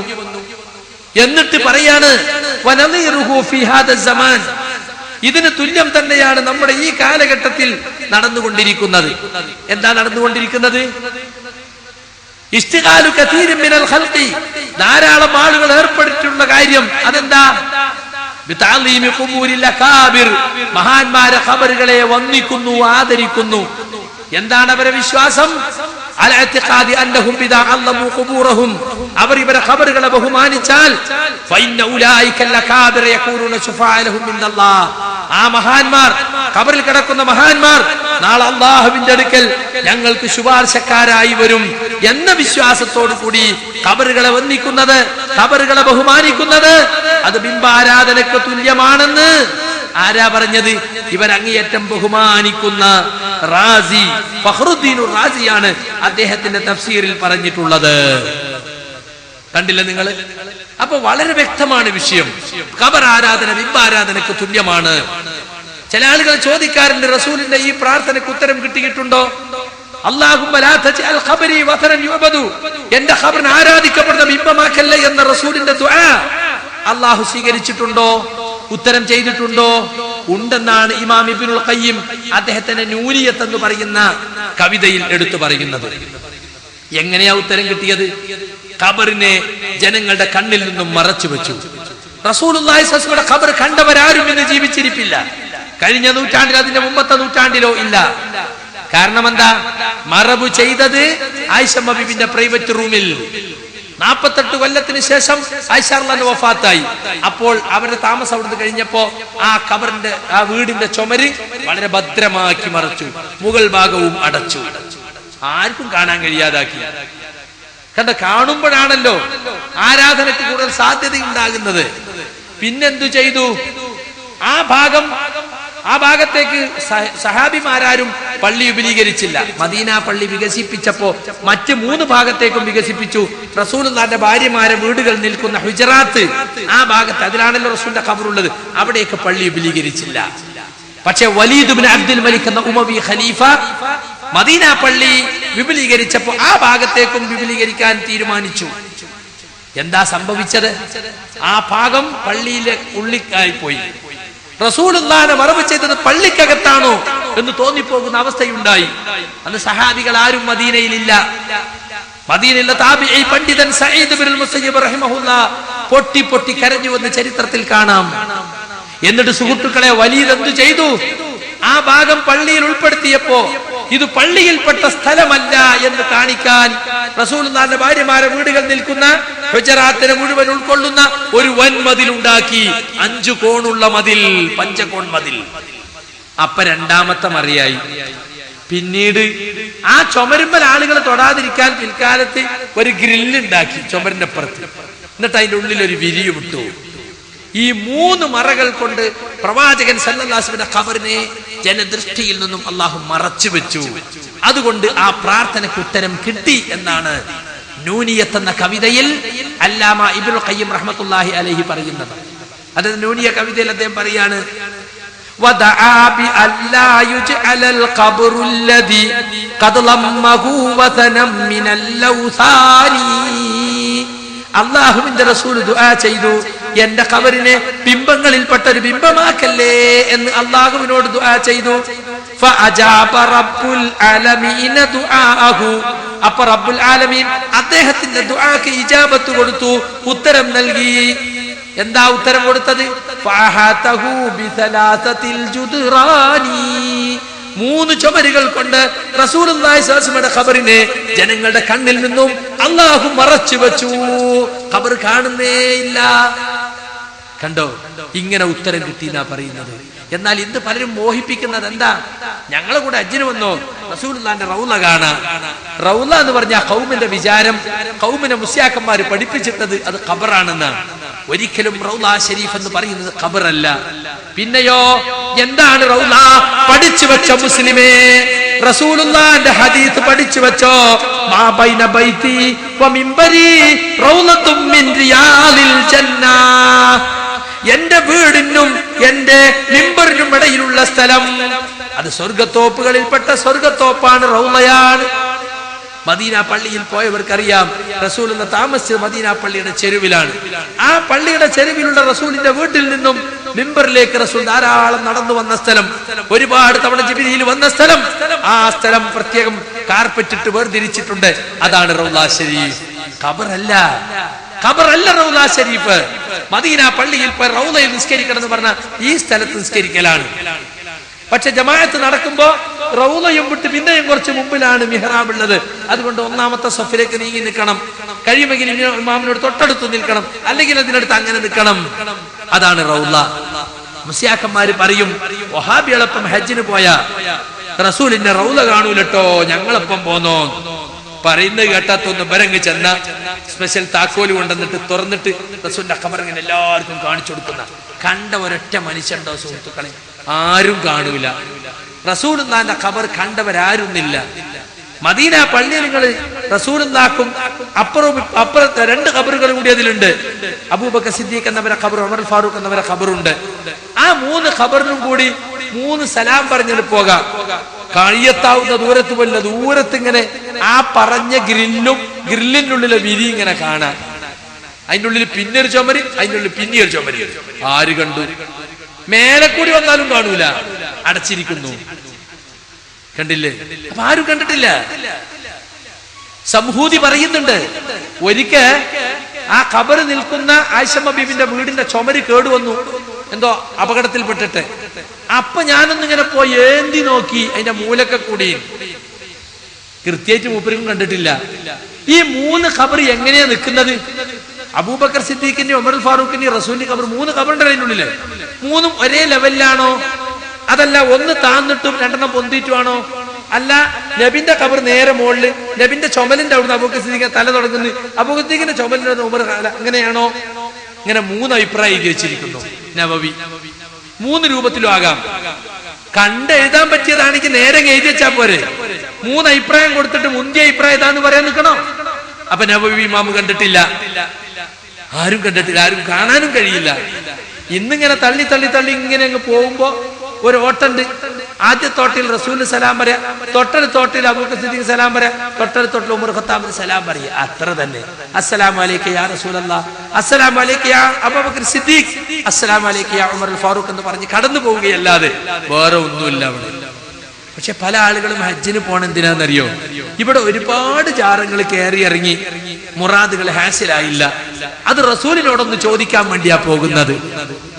അപ്പൊ ആളെ മനസ്സിൽ ഇവിടുത്തെ ലോക്കൽ ഔലിയാക്കന്മാരെ ഖബറൊക്കെ അത്ര ഉണ്ടെങ്കിൽ റസൂലുള്ളാഹിന്റെ ഖബറിന്റെ കോലെന്തായിരിക്കും? ഇവിടെ ലോക്കൽ ഔലിയാക്കന്മാരെ ഖബർ ഇങ്ങനെ 5 അടി 6 അടി ഉയരത്തിൽ പുതപ്പിട്ടിട്ട് 250 വോൾട്ടേജ് ഇപ്പുറത്തുനിന്നും 250 വോൾട്ടേജ് അപ്പുറത്തുനിന്നും, എന്നിട്ട് ഇങ്ങനെ വെളിച്ചത്തിൽ മുങ്ങിക്കുളിച്ച് നിൽക്കുന്ന കസവ് തുണി കൊണ്ട് മൂടിയ ലങ്കി വിളങ്ങുന്ന ഇതൊക്കെ പാടെ കണ്ട് അഴിയും കുറ്റിയും നല്ല വിരിയും ഒക്കെ കണ്ടിട്ട് ഇങ്ങനെ കുന്തിരിക്കം പോക്കുന്നു, ഉലുവാൻ പുകക്കുന്നു, എന്തോ ഒരു മണം. അങ്ങനെയുള്ള ഒരു ജാറം. അപ്പൊ റസൂലുള്ളാഹിന്റെ ഖബർ എത്ര വലിയ ജാറായിരിക്കും എന്നാ ഖൗമിന്റെ വിചാരം. ഹജ്ജിനാണ് പോയാൽ ജിദ്ദയിൽ ഇറങ്ങിയാ ചോദിക്കും റസൂലിന്റെ ഖബർ എവിടെ, റസൂലിന്റെ ഖബർ എവിടെ? കഅബത്തൊക്കെ പോയി തവാഫ്, ഇതിനുള്ള റസൂലിന്റെ ഖബർ. ആകെ മനസ്സ് മുഴുവൻ ഖബറാ. എന്ത് ഹജ്ജാണ് സുഹൃത്തേ ഇത്? എന്ത് ഹജ്ജാണിത്? ലബ്ബൈക അല്ലാഹുമ്മ ലബ്ബൈക, അല്ലാഹുവേ നിന്റെ വിളിക്ക് ഉത്തരം ചെയ്ത് ഞാനിതാ വന്നിരിക്കുന്നു. ലബ്ബൈക ലാ ശരീക ലക്, നിനക്ക് യാതൊരു പങ്കുകാരും കൂറുകാരുമില്ല. ഇന്നൽ ഹംദ വന്നിഅമത ലക്, എല്ലാ സ്തുതിയും നിനക്കാണ്, എല്ലാ അനുഗ്രഹങ്ങളും നിന്റേതാണ്. വൽ മുൽക ലാ ശരീക ലക്, എല്ലാ ആധിപത്യവും നിന്റേതാണ്, നിനക്ക് യാതൊരു പങ്കുകാരുമില്ല. ഇതാണ് തൽബിയത്ത്. പക്ഷേ സുഹൃത്തുക്കളെ, എന്താ സംഗതി? സംഗതി എന്താണ്? ആളുകളെ സംബന്ധിച്ചിടത്തോളം ഒരുപാട് പങ്കുകാരെ മനസ്സിൽ താലോലിച്ചിട്ടാ പോകുന്നത്. സിയാറത്ത് കം ഹജ്ജ് പാക്കേജ് ടൂർ. സിയാറത്തുണ്ട്, പാക്കേജ് ഉണ്ട്, ടൂറുണ്ട്, കൂട്ടത്തിലൊരു ഹജ്ജും. പക്ഷെ ഇവരൊപ്പം പോയ ഹജ്ജ് മാത്രം കിട്ടൂല. കാരണം ഹജ്ജ് കൊളാവും. സിയാറത്തിന്റെയും പാക്കേജിന്റെയും ടൂറിന്റെയും ഇടയിൽ ഇർക്കപ്പ് മാനിയിൽ ബാഗ് മുങ്ങിപ്പോയ മാതിരി ഈ ടൂറിന്റെയും ഹജ്ജിന്റെയും സിയാറത്തിന്റെ ഇടയിൽ ഹജ്ജ് മുങ്ങിപ്പോവും. അതെങ്ങനെയാ അതിന്റെ കോലന്നരികള്? തൊട്ടടുത്ത ജാറത്ത് നിന്നാ തുടങ്ങുക. ഹജ്ജിന് ഇറങ്ങുമ്പോ തൊട്ടടുത്ത ജാറത്ത് പോയി ഞാനും ഭാര്യ കദീസും ഇങ്ങനെ പോവുകയാണ്, നിങ്ങളെല്ലാ കാര്യങ്ങളും നോക്കണം, ഞങ്ങൾ പോയി വരുമ്പോൾ അവിടെ നിന്ന് കരഞ്ഞ് അവിടെ പൈസയൊക്കെ കൊടുത്ത് തൊട്ടടുത്ത ജാറം അവിടെയും പോയി സിയാറത്ത് ചെയ്തു, അപ്പുറത്ത് സിയാറത്ത് ചെയ്തു. അങ്ങനെ ജാറത്തിൽ നിന്ന് ജാറത്തിലേക്ക് അങ്ങനെ പോയി പോയി പോയി പോയി അവിടെ പോയിട്ട് എന്താ ലാ ശരീക ലക്, നിനക്കൊരു പങ്കുകാരില്ല. ഒരുപാട് പങ്കുകാരത്ത് പോയിട്ടായി വരണ്ടേ. പ്രാർത്ഥനയ്ക്ക് പങ്കുകാരി, ഇബാദത്തിന് പങ്കുകാരി. നോക്കണം നിങ്ങൾ. എന്നിട്ട് കേരളത്തിലത്തെ ജാറം കഴിഞ്ഞാൽ പിന്നെ നേരെ തമിഴ്നാട്ടിൽ കയറും. അവിടെ ഏതാ ഏർവാടിണ്ട്, അപ്രാപ്പാളയുണ്ട്, നാഗൂരുണ്ട്. പിന്നെ എങ്ങനെ മറ്റേ അജ്മീർക്കാണ് പോകും. പിന്നെ അവിടുന്ന് പറ്റുമെങ്കിൽ ഇറാഖിൽ, അവിടെ ബോംബൊന്നും ഉള്ളതുകൊണ്ട് ഇപ്പോൾ പോകാൻ വിജയിച്ചാ. അല്ലെങ്കിൽ ഇറാഖിൽ പോയി മൊയ്തീൻ ശേഖന്റെ ഖബറിന്റെ കുറച്ച് ദിവസം കുത്തിരുന്നിട്ട് നേരെ മദീനത്തേക്ക്, അവിടെയുള്ള റസൂലിന്റെ ഖബറുള്ളത്. പിന്നെ ഹജ്ജിന്റെ അന്ന് സൗദി ഗവൺമെന്റ് മക്കത്തേക്ക് പോകാൻ അപ്പളേ പോയുള്ളൂ. അതാണ് സിയാറത്ത് കം ഹജ്ജ് പാക്കേജ് ടൂർ. പാക്കേജുകാരന് പൈസയും കിട്ടും, ടൂർ ഓപ്പറേറ്റർക്ക് ടൂറിന്റെ കാശും കിട്ടും, മറ്റോന് സിയാറത്തും കിട്ടും, ഹജ്ജ് ഉണ്ടാവും. അതാ സംഭവിക്കുന്നത്. ഹജ്ജ് മുഴുവൻ റസൂൽ അല്ലാത്തോട് അല്ലാത്തോട് പ്രാർത്ഥിക്കല. അറഫയിലും കൂടി മൗലൂദല്ലേ ചെല്ലുന്നത്. പിന്നെ ഈ ഗഫാർ മൗലവിന്റെ മൻസിലല്ലേ വായിക്കുന്നത്. നോക്കണം നിങ്ങള്. ഖൗമുദും കൊണ്ടാ പോണത്. അള്ളാഹിനോട് പ്രാർത്ഥിക്കേണ്ട സ്ഥലത്ത് അറഫയിൽ വെച്ച് പോലും റസൂലിനോട് പ്രാർത്ഥിക്കുന്നു, മഹാന്മാരോട് പ്രാർത്ഥിക്കുന്നു. ഈ അവസ്ഥയിലേക്ക് മുസ്ലിമീങ്ങൾ എത്തി. എന്നിട്ട് റസൂലിന്റെ ഖബർ കാണും. ഇപ്പൊ കേട്ടില്ല നിങ്ങള് മുടി കൊണ്ടെന്നത്? കാന്തപുരം മുസ്ലിയാര് റസൂലുള്ളാഹിന്റെ മുടി ഖസറജി എന്ന് പറയുന്ന ലോക പ്രവാചക സ്നേഹിയുടെ മഹത്തായ ശേഖരത്തിൽ നിന്നും കിട്ടിയ അത്യപൂർവമായ മുടി ആഘോഷപൂർവ്വം മർക്കസിലെത്തിച്ച് ഷെയ്ഖ് ഖദറജി തന്നെ നേരിട്ട് വന്ന് റസൂലുള്ള സ്വപ്നത്തിൽ വന്നിട്ട് കാന്തപുരം അബൂബക്കർ മുസ്ലിയാർക്ക് കൊടുക്കാൻ വേണ്ടി പറഞ്ഞ മുടി ഇതാ അതിന്റെ സനദ് വായിച്ചുകൊണ്ട് ഷെയ്ഖ് അവറുകളിലേക്ക് കൈമാറ്റം ചെയ്യപ്പെടാൻ പോവുകയാണെന്ന് ബിസിനസ് പാർട്ട്ണർ ശ്രീമാൻ പേരോട് അനൗൺസ് ചെയ്തു. ആളുകളൊക്കെ വിചാരിച്ചത് അപ്പ വായിക്കും സനദ്. നോക്കുമ്പോ മൂപ്പര് സനദാ വായിക്കണേ. ഞാൻ ഇന്നാലിന്റെ ദുത്തൂർ ഖസറജി, ഇന്റെ ഉപ്പ ഇന്നാലിന്റെ ഖസറജി, അയാൾ മറ്റേ പണ്ഡിതനാണ്, അങ്ങനെയാണ് മറ്റതാണ്, അങ്ങനെ ഓന്റെ ഉപ്പാപ്പാന്റെ പേര് ഇങ്ങനെ വായിച്ചു. ആളുകൾക്ക് വിചാരിച്ച് തന്നെയൊക്കെ ഈ സനദ് പറഞ്ഞ സാധനം. പിന്നെ ആളുകൾ പിടികൂടി, മുസ്ലിയാരെ ഇത് സനദല്ലല്ലോ, ഇത് നസബയാണ്, വംശപരമ്പര വായിച്ചതാണ്. ഓ അങ്ങനെയാണല്ലേ. എന്നാ പറഞ്ഞു സനത് ഇല്ലാത്തത് കൊണ്ടല്ല, സനത് മൂപ്പരേക്ക് ഉണ്ട്, മൂപ്പർക്ക് കിട്ടിയ ഒരു സനത് അതിന് മൂപ്പരിങ്ങ് തന്നല്ലേ. അതിന്റെ അടിയാധാരം അവിടെ അബുദാബിയിലുള്ളത്. പകർപ്പപ്പെടുള്ളൂ, എന്നാ ഒരു പകർപ്പ് കാണിച്ചു കൊടുക്കണ്ടേ. അവസാനം ഈക്കക്കാര് പറഞ്ഞു നിങ്ങൾ ഇത്ര വിഷമിക്കണ്ട, നമ്മൾ തരാം നിങ്ങളെ ബിസിന്റെ പൈസ. ബിസെടുത്ത് പോകുക നമ്മൾ രണ്ടൂട്ടരും. എന്നിട്ട് അടിയാധാരം ഒന്ന് കാണാനേ നമ്മക്ക് ഇതുവരെ നടന്നില്ല. അങ്ങനെ മുടി വ്യവസായം പൊളിഞ്ഞു. ഇപ്പൊ എന്താ പറയുന്നറിയോ? മുടിവെള്ളം കൊടുക്കുന്നതിൽ റസൂലുള്ളാന്റെ ഖബറും പുറത്തെ മണ്ണും കൂടി കൊണ്ടുവന്ന് കലക്കിയിട്ടുണ്ട്.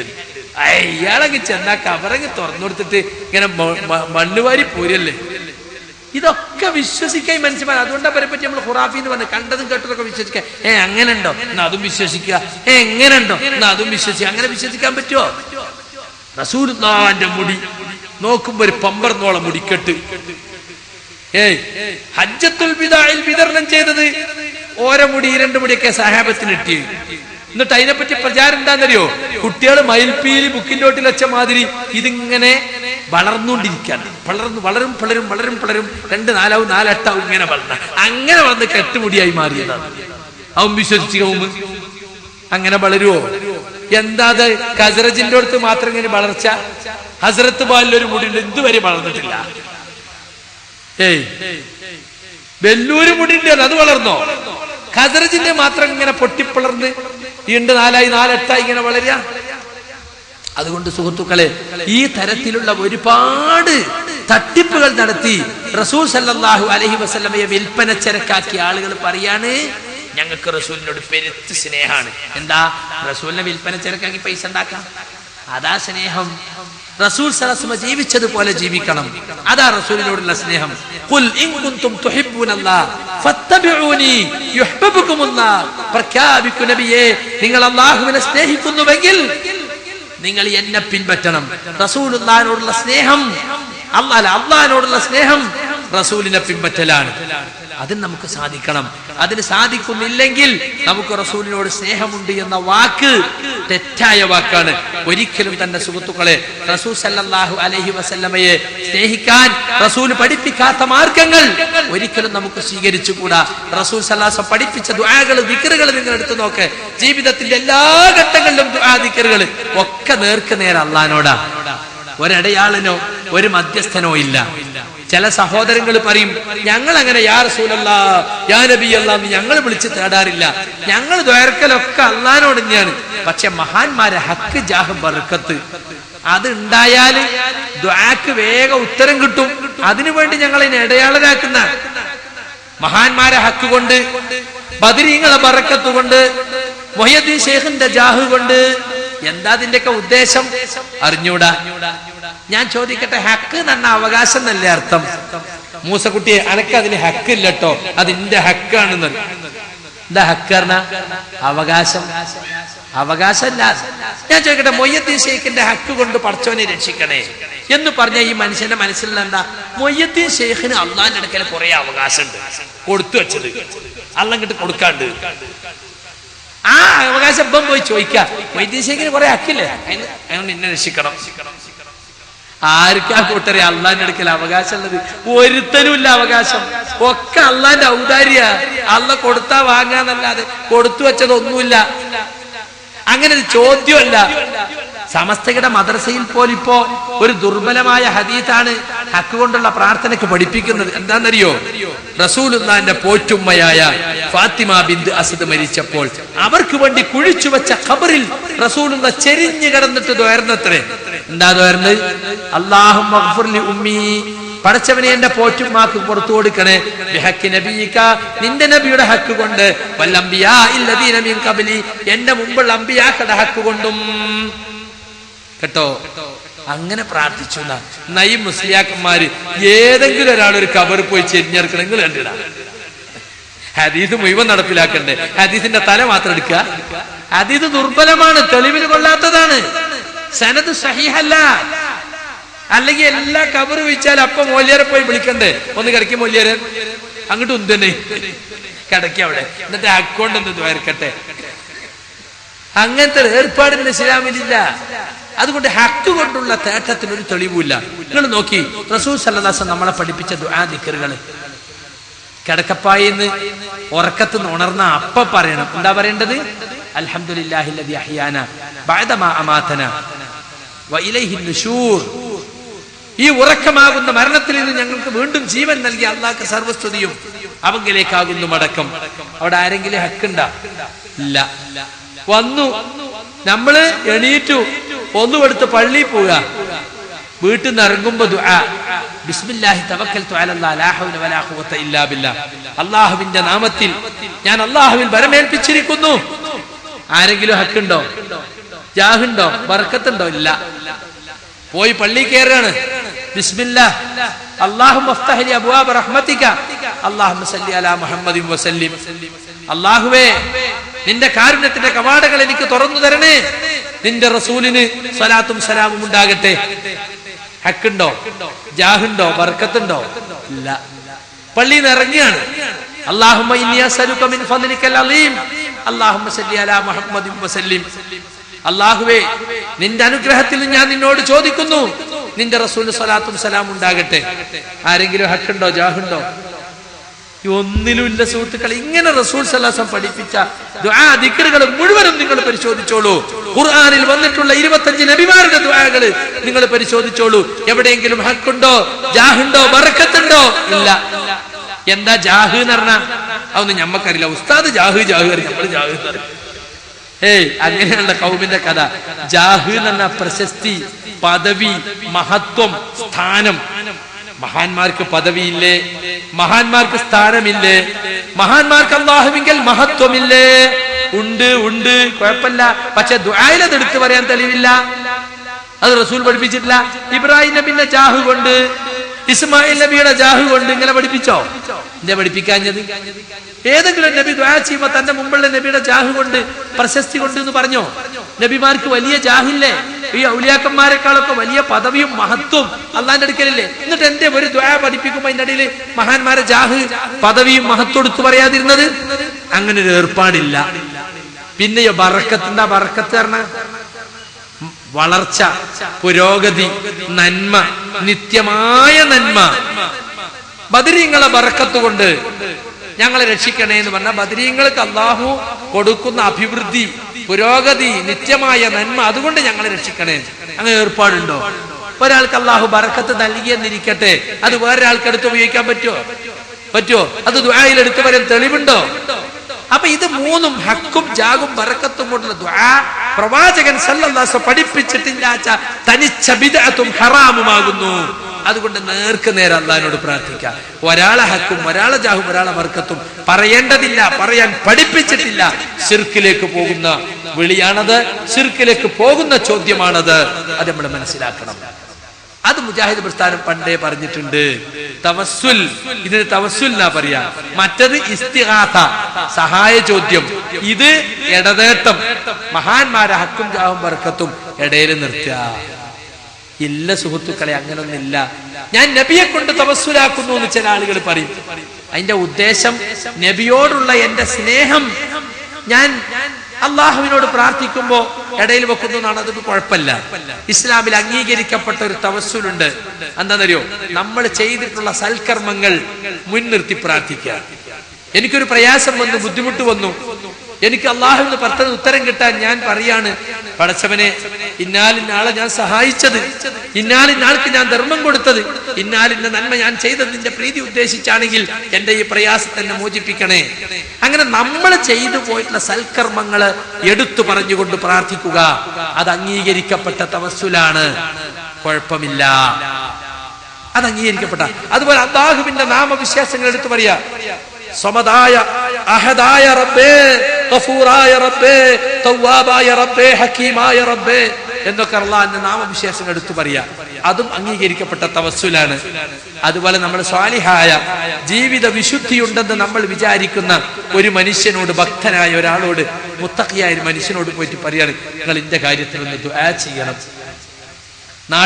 റോട്ട് കൂടെ ഇറക്കണോടൊക്കെ ദ്വാരക്കണേന്ന് അറിയാം. നമ്മള് കളിശാപ്പിൽ ഇറങ്ങിയ അബൂബക്കറിനോടൊക്കെ ഒന്ന് ദ്വാരക്കണേന്ന് പറയോ? പറയില്ല. ജീവിത വിശുദ്ധിയുള്ളവരോടാ പറയാ. അങ്ങനെ സ്വാലിഹീങ്ങളായ ആളുകളോട്, സ്വാലിഹെന്ന് നമ്മൾ വിചാരിക്കുന്ന ആളുകളോട് നമ്മൾ ദുആ ചെയ്യണേ എന്നാവശ്യപ്പെട്ടാൽ അതും അംഗീകരിക്കപ്പെട്ട തവസ്സുലാണ്. ഇതിനെയൊന്നും സലഫി പ്രസ്ഥാനം എതിർത്തിട്ടില്ല. 3 തരം തവസ്സുലുകൾ: ഒന്ന് അമലുകൾ കൊണ്ടുള്ള തവസ്സുൽ, മറ്റൊന്ന് ഒരാളോട് ദുആ ചെയ്യാൻ ആവശ്യപ്പെടുന്ന തവസ്സുൽ, മറ്റൊന്ന് അള്ളാഹുവിന്റെ ഇസ്മ സിഫത്തുകൾ കൊണ്ട തവസ്സുൽ. എന്നാ ഇവിടെ നടക്കുന്ന ഇത് 3 അല്ല. മഹാന്മാരെ അടയാളനാക്കിയിട്ട് അവരോട് പ്രാർത്ഥിക്കല അല്ലേ? അതിന് പറയുന്ന ന്യായം എന്താ? നമ്മളൊക്കെ പാപികളല്ലേ, നമ്മൾ അള്ളാഹുവിന് അകന്നവരല്ലേ, നമ്മൾ അടുപ്പിക്കാൻ വേണ്ടിയാണ് നമ്മൾ ഇവരെയൊക്കെ അടയാളരാക്കുന്നത്. അതന്നെ അബൂജഹലും പറഞ്ഞത്. മാ നഅബുദുഹും ഇല്ലാ ലിയുഖർരിബൂനാ ഇലല്ലാഹി സുൽഫാ. ഞങ്ങൾ ഇവർക്കൊക്കെ ഇബാദത്ത് ചെയ്യുന്നത് ഇവർ ഞങ്ങൾ അള്ളാഹുവിലേക്ക് അടുപ്പിക്കാൻ വേണ്ടി മാത്രമാകുന്നു. അങ്ങനെ ഒരു ഏർപ്പാട് അള്ളാഹു പഠിപ്പിച്ചിട്ടുണ്ടോ സുഹൃത്തുക്കളെ? ഇല്ല. സൂറത്ത് സുമറിലാണത് പറഞ്ഞത്. അലാ ലില്ലാഹി ദീനുൽ ഖാലിസ്. ശരിയായ കീഴ്വണക്കം അള്ളാഹുവിന് മാത്രമാണ്. അള്ളാഹുവിന് ഓർമ്മ സഹായികളെ സ്വീകരിച്ചവർ പറഞ്ഞ ന്യായം ഇതാണ്: ഞങ്ങൾ ഇവർക്ക് ഇബാദത്ത് എടുക്കുന്നത് ഞങ്ങൾ അള്ളാഹുവിലേക്ക് അടുപ്പിക്കാൻ വേണ്ടിയാണ്. അപ്പൊ അള്ളാഹുവിലേക്ക് അടുക്കാൻ മധ്യവർത്തി വേണം എന്ന വാദം അബൂജഹലിന്റെ വാദമാണ്. ഇബ്രാഹിം നബിയും ഇസ്മായിൽ നബിയും ലാത്തയും മുസ്സയും മനാത്തയും ഒക്കെ അവർക്ക് ഇടയാളന്മാരായിരുന്നു. എന്നിട്ടോ അങ്ങനെ ഒരു ഏർപ്പാട് അള്ളാഹു വെച്ചിട്ടുണ്ടോ? ഇന്നല്ലാഹ ലാ യഹ്ദി മൻ ഹുവ കാദിബുൻ കഫാർ എന്ന് പറഞ്ഞിട്ടാണ് ആയത്ത് അവസാനിപ്പിക്കുന്നത്. നുണ പറയുന്ന നന്ദി കെട്ടവനെ അല്ലാഹു ഹിദായത്തിലാക്കൂല. അപ്പൊ അള്ളാഹുവിലേക്ക് അടുക്കാൻ മധ്യവർത്തി വേണം എന്നത് അള്ളാഹുവിന്റെ പേരിലുള്ള നുണയാണ്. അള്ളാഹു എല്ലാ അനുഗ്രഹങ്ങളും നമുക്ക് നൽകി. ആ അള്ളാഹ് ഇബാദത്ത് എടുക്കാതെ മധ്യവർത്തികളെ നിശ്ചയിച്ച് മധ്യവർത്തികൾക്ക് ഇബാദത്ത് എടുക്കുന്നു. അത് തനിച്ച നന്ദികേടാണ്, കുഫ്റാണ്. അതാണ് കഫാറും കാദിബുമാണ് എന്ന് പറഞ്ഞത്. അപ്പൊ സുഹൃത്തുക്കളെ, അന്ന് അബൂജഹലിന്റെ വാദം ഇന്ന് നമ്മൾ ആളുകൾക്കുണ്ട്. നമ്മളൊക്കെ പാപികളല്ലേ, അകന്നവരല്ലേ? ഖുർആൻ പറയുന്നു ആരും അകന്നവരല്ല, മനുഷ്യരൊക്കെ അല്ലാഹുമായി അടുത്തവരാണ്. വലഖദ് ഖലഖനൽ ഇൻസാന വനഅലമു മാ തുവസ്വിസു ബിഹി നഫ്സു വനഹ്നു അഖറബു ഇലൈഹി മിൻ ഹബ്ലിൽ വരീദ്. ഖാഫുൽ ഖുർആനിൽ മജീദ് എന്ന സൂറത്തിൽ അല്ലാഹു പഠിപ്പിച്ചതാണ്. മനുഷ്യനെ സൃഷ്ടിച്ചത് നാമാണ്. അവന്റെ മനസ്സ് മന്ത്രിക്കുന്നത് പോലും നാം അറിയുന്നുണ്ട്. നാം അവന്റെ കണ്ഠനാളത്തെക്കാൾ അവനോട് അടുത്തവനാണ്. അള്ളാഹു എല്ലാ മനുഷ്യരുമായും അടുത്തവനാണ്. അടുപ്പിക്കേണ്ട ആവശ്യമില്ല, അടുപ്പിക്കാൻ ആളുകൾ വേണ്ടതില്ല. എല്ലാവരുമായും അടുത്തവനാണ്. കണ്ഠനാളത്തെക്കാളേറുന്നവൻ അത്രമാത്രം അടുത്തവനാണ് അവൻ. ഇന്ന റബ്ബി ഖരീബും മുജീബ്. എന്റെ റബ്ബ് അടുത്തവനും ഉത്തരം നൽകുന്നവനുമാകുന്നു.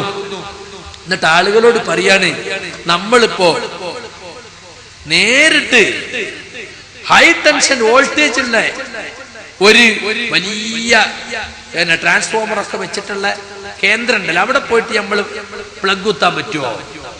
ഹൈ ടെൻഷൻ വോൾട്ടേജ് ഉള്ള ട്രാൻസ്ഫോർമറിന് നമുക്ക് കറണ്ട് എടുക്കാൻ പറ്റുമോ? പറ്റൂല.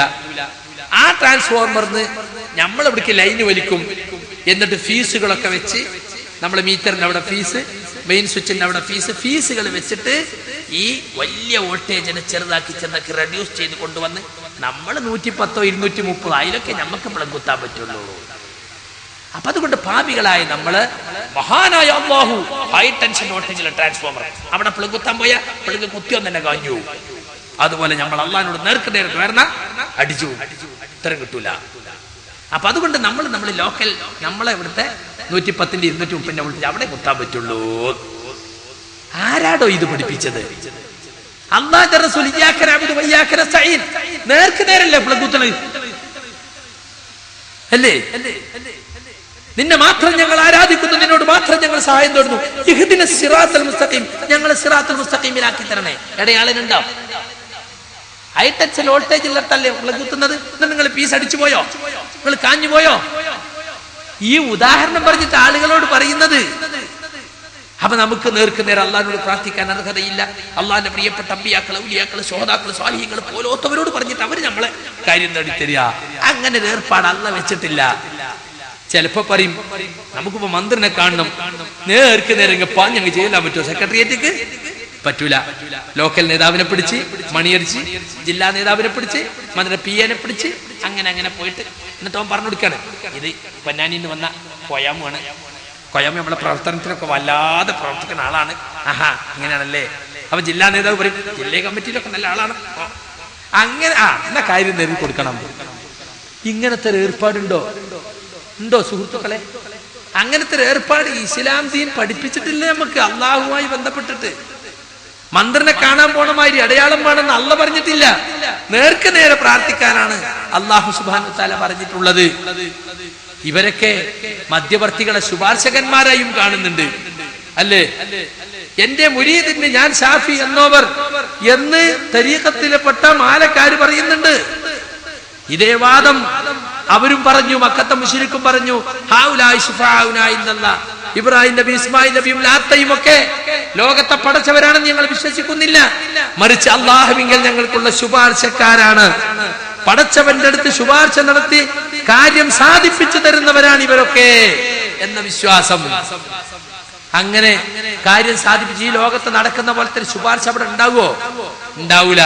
മലിക്കുൽ ജബ്ബാറായ റബ്ബിന്റെ സന്നിധിയിലേക്ക് കയറി ചെന്ന് പടച്ചവനെ ഇതിന്റെ ആളാണ് ഇവനങ്ങോട്ട് ഗ്രീൻ ചാനലിലൂടെ വിചാരണ അല്ലാതെ സിറാത്ത് പാലത്തിലൂടെ സ്വർഗത്തിലാക്കണം എന്ന് പറയാൻ ആർക്കാ അധികാരം? മൊല്ലിയറിന്റെ വയലറിയുമ്പോ കേട്ടില്ലേ, നഫ്സി നഫ്സി നഫ്സി നഫ്സി നഫ്സിയാ. അമ്പിയാക്കളും ഔലിയാക്കളൊക്കെ എന്റെ തടി തന്നെ ബേജാറിലായിരിക്കും. പിന്നെ മറ്റോളെ ശുപാർശ സ്വർഗത്തിലാക്കണ പണിയാ. അവനാന്റെ കാര്യത്തിൽ തന്നെ ബേജാറാ, നബിമാർക്ക് വരെ. അതുകൊണ്ട് അങ്ങനത്തെ ഒരു ശുപാർശ ഇല്ല. പിന്നെ ഞാൻ നേരത്തെ പറഞ്ഞ പോലെ ലോക്കൽ നേതാവിനെ പിടിച്ച്, ജില്ലാ നേതാവിനെ പിടിച്ച് മന്ത്രിന്റെ അടുത്ത് എത്തിക്കണം. എന്തിനാ? മന്ത്രിക്ക് പൊന്നാനിത്തെ കോയാമോനെ അറിയാത്തോണ്ട് അപ്പം പറഞ്ഞു കൊടുക്കണം. അള്ളാഹ്ക്ക് അങ്ങനെ ആരെങ്കിലും അറിയാത്ത പ്രശ്നമുണ്ടോ? അള്ളാഹ്ക്ക് ആരെങ്കിലും പരിചയപ്പെടുത്തി കൊടുക്കേണ്ട പ്രശ്നമുണ്ടോ? ഇല്ല. അതുകൊണ്ടാണ് ആയത്തുൽ കുർസിയിൽ അല്ലാഹ് ചോദിക്കാണ്, പടച്ചവന്റെ അടുക്കൽ പടച്ചവന്റെ അനുമതി കൂടാതെ ശുപാർശ ചെയ്യുന്നവൻ ആരുണ്ട്? നാട്ടിലിപ്പോ അങ്ങനെയാണ്. നമ്മളൊരാളെ ജയിപ്പിച്ചു വിട്ടോ മന്ത്രിയായ നമ്മളെ എഴുത്ത് കൊടുത്തേക്കല, ഞാനൊന്ന് ശുപാർശ ചെയ്തോട്ടെ എന്ന് ചോദിക്കൊന്നുമില്ല. ഈ എഴുത്തുമായി വരുന്ന ആള് എന്റെ പ്രിയപ്പെട്ട ആളാണ്, നമ്മൾ തമ്മിലുള്ള ബന്ധം അറിയാമല്ലോ, അതുകൊണ്ട് ഈ കാര്യം സാധിപ്പിച്ചു കൊടുക്കണം. അവൻ സാധിപ്പിച്ചു കൊടുത്തില്ലെങ്കിലോ അടുത്ത തെരഞ്ഞെടുപ്പിന് കാണാന്നറിയും, മറ്റോ ബേജാറാവും. അന്നെ അവിടുന്ന് തെറിപ്പിക്കാൻ, അന്നെ കയറ്റിയിൽ ഞാൻ പങ്കുണ്ടെങ്കിൽ അന്നെ ഇറക്കാൻ എനിക്ക് കൈവിട്ടോന്നുണ്ട് ഭീഷണി ഫോണടിയും ചെയ്തു കൊടുക്കും. കണ്ടില്ലേ? അങ്ങനെ സുഹൃത്തുക്കളെ, മലിക്കുൽ ജബ്ബാറായ റബ്ബിന്റെ അടുത്ത് ബാധിച്ചിട്ട് നേടാൻ ആർക്കെങ്കിലും കഴിയോ? അങ്ങനെ ഈ ദുനിയാവിനെ പോലെ സ്ഥാന പദവികൾ വെച്ചുകൊണ്ട് ശുപാർശ അവിടെ ഇല്ല. ശുപാർശ ഉണ്ട് പരലോകത്ത്. ആ ശുപാർശന്റെ കോലം ദുനിയാവിലെ ശുപാർശന്റെ കോലല്ല. ശുപാർശ ചെയ്യുന്നവർക്ക് പടച്ചവൻ പെർമിഷൻ കൊടുക്കണം. മാമിൻ ശഫീഇൻ ഇല്ലാ ബിഇദ്നി, പടച്ചവന്റെ ഉത്തരവ് പ്രകാരമല്ലാതെ ഒരാളും ശുപാർശ ചെയ്യൂല. മലിക്കുൽ ജബ്ബാറായ റബ്ബ് ശുപാർശക്കാരായ ഓരോരുത്തർ നിശ്ചയിക്കും, അവർക്കേ ശുപാർശ ചെയ്യാൻ പറ്റുള്ളൂ. അങ്ങനെ ശുപാർശക്ക് അനുമതി കിട്ടിയാലോ അവനവന് വേണ്ടപ്പെട്ടവരൊക്കെ എത്ര തമ്മാടിയാണെങ്കിലും താൻ തോന്നിയാണെങ്കിലും തന്റെ അള്ളാഹുവിന്റെ അടുക്കലുള്ള സ്ഥാന പദവി വെച്ചിട്ട് നേരെ വിചാരണ കൂടാതെ സ്വർഗത്തിലെത്തിക്കോ? ഇല്ല. അവർക്ക് അള്ളാഹിന്റെ അനുമതി കിട്ടണം. ആർക്കാണ് ശുപാർശ ചെയ്യേണ്ടതെന്ന് അള്ളാഹ് പറഞ്ഞു കൊടുക്കുക, അവർക്കാ ശുപാർശ ചെയ്യാം. ആ ശുപാർശ ഉപകാരപ്പെടണമെങ്കിലോ ഖുർആൻ പറഞ്ഞു,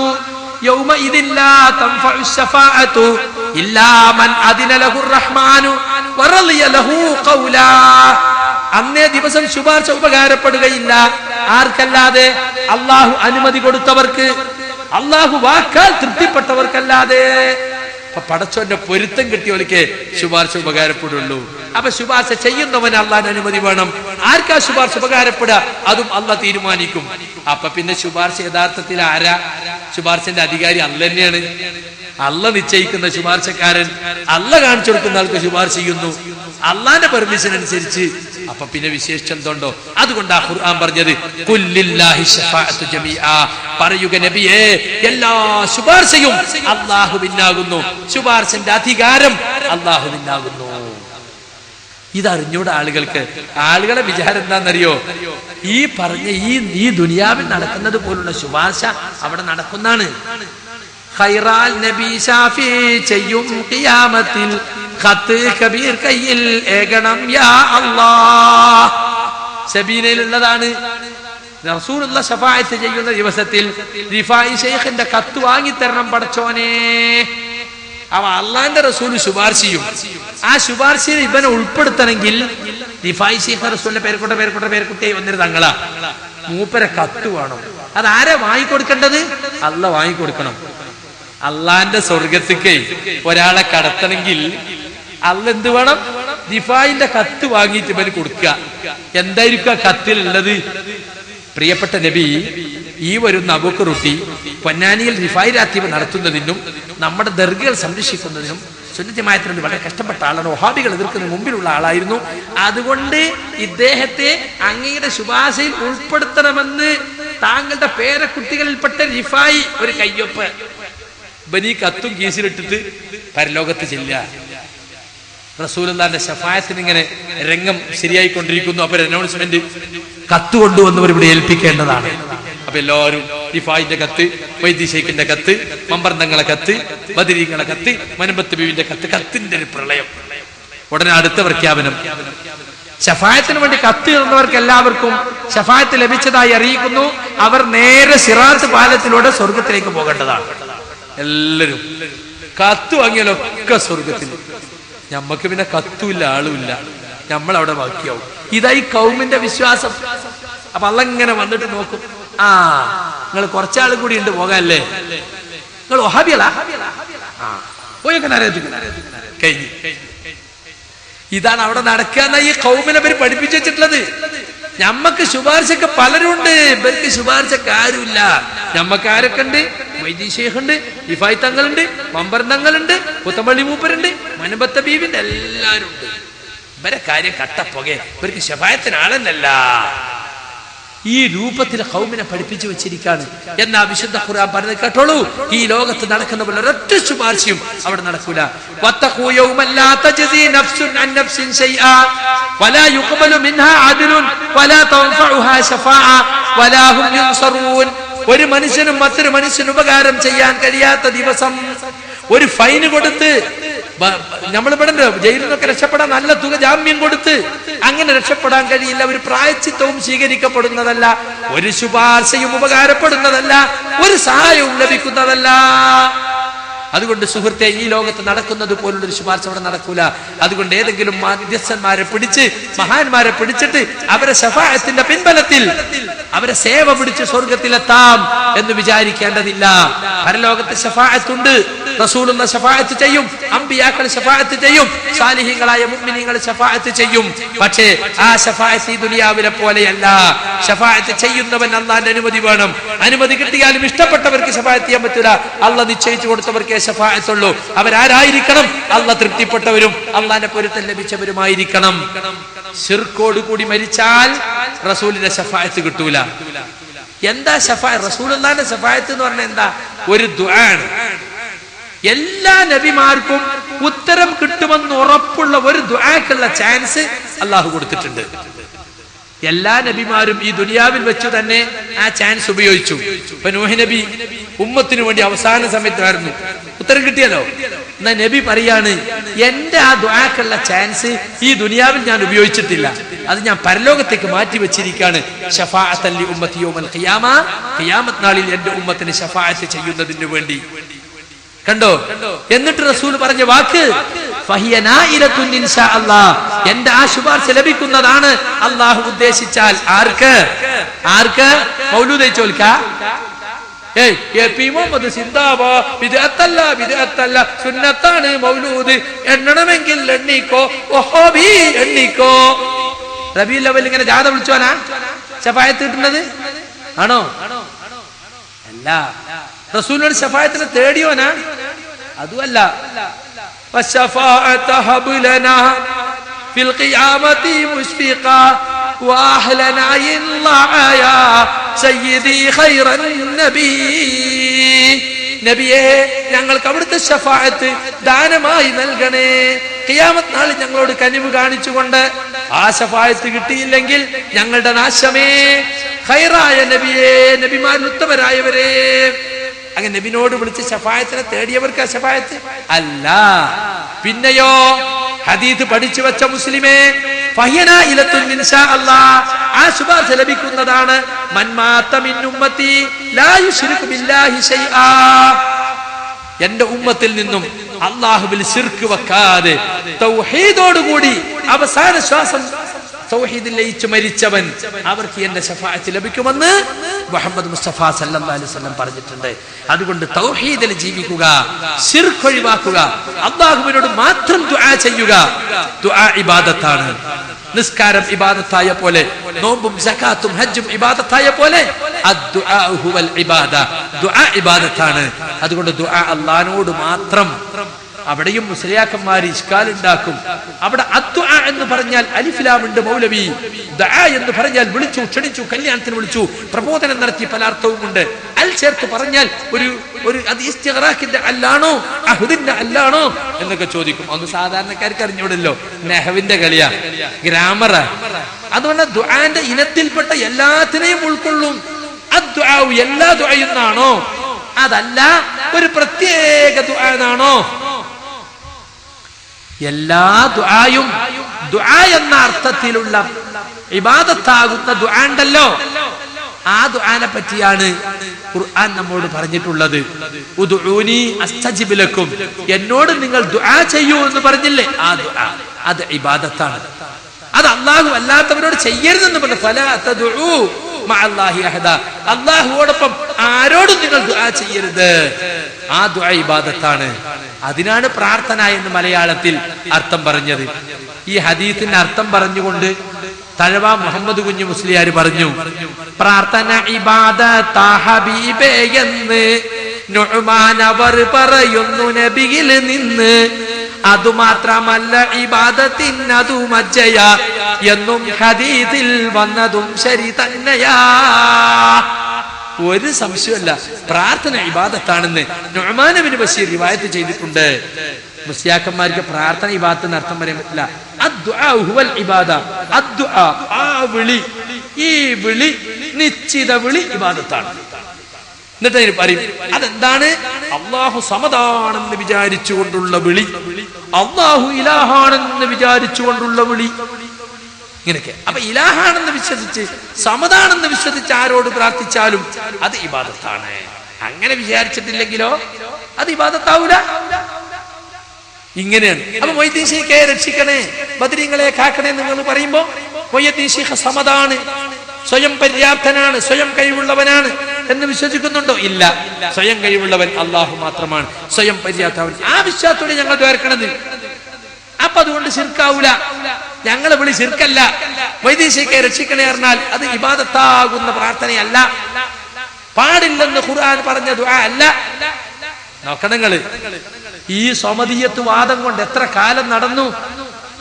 ആ സമദിയത്ത് വാദം ഞങ്ങൾ മണ്ണാർക്കാട് സംവാദത്തിൽ ഒരൊറ്റ ചോദ്യം ചോദിച്ചിട്ടുള്ളൂ.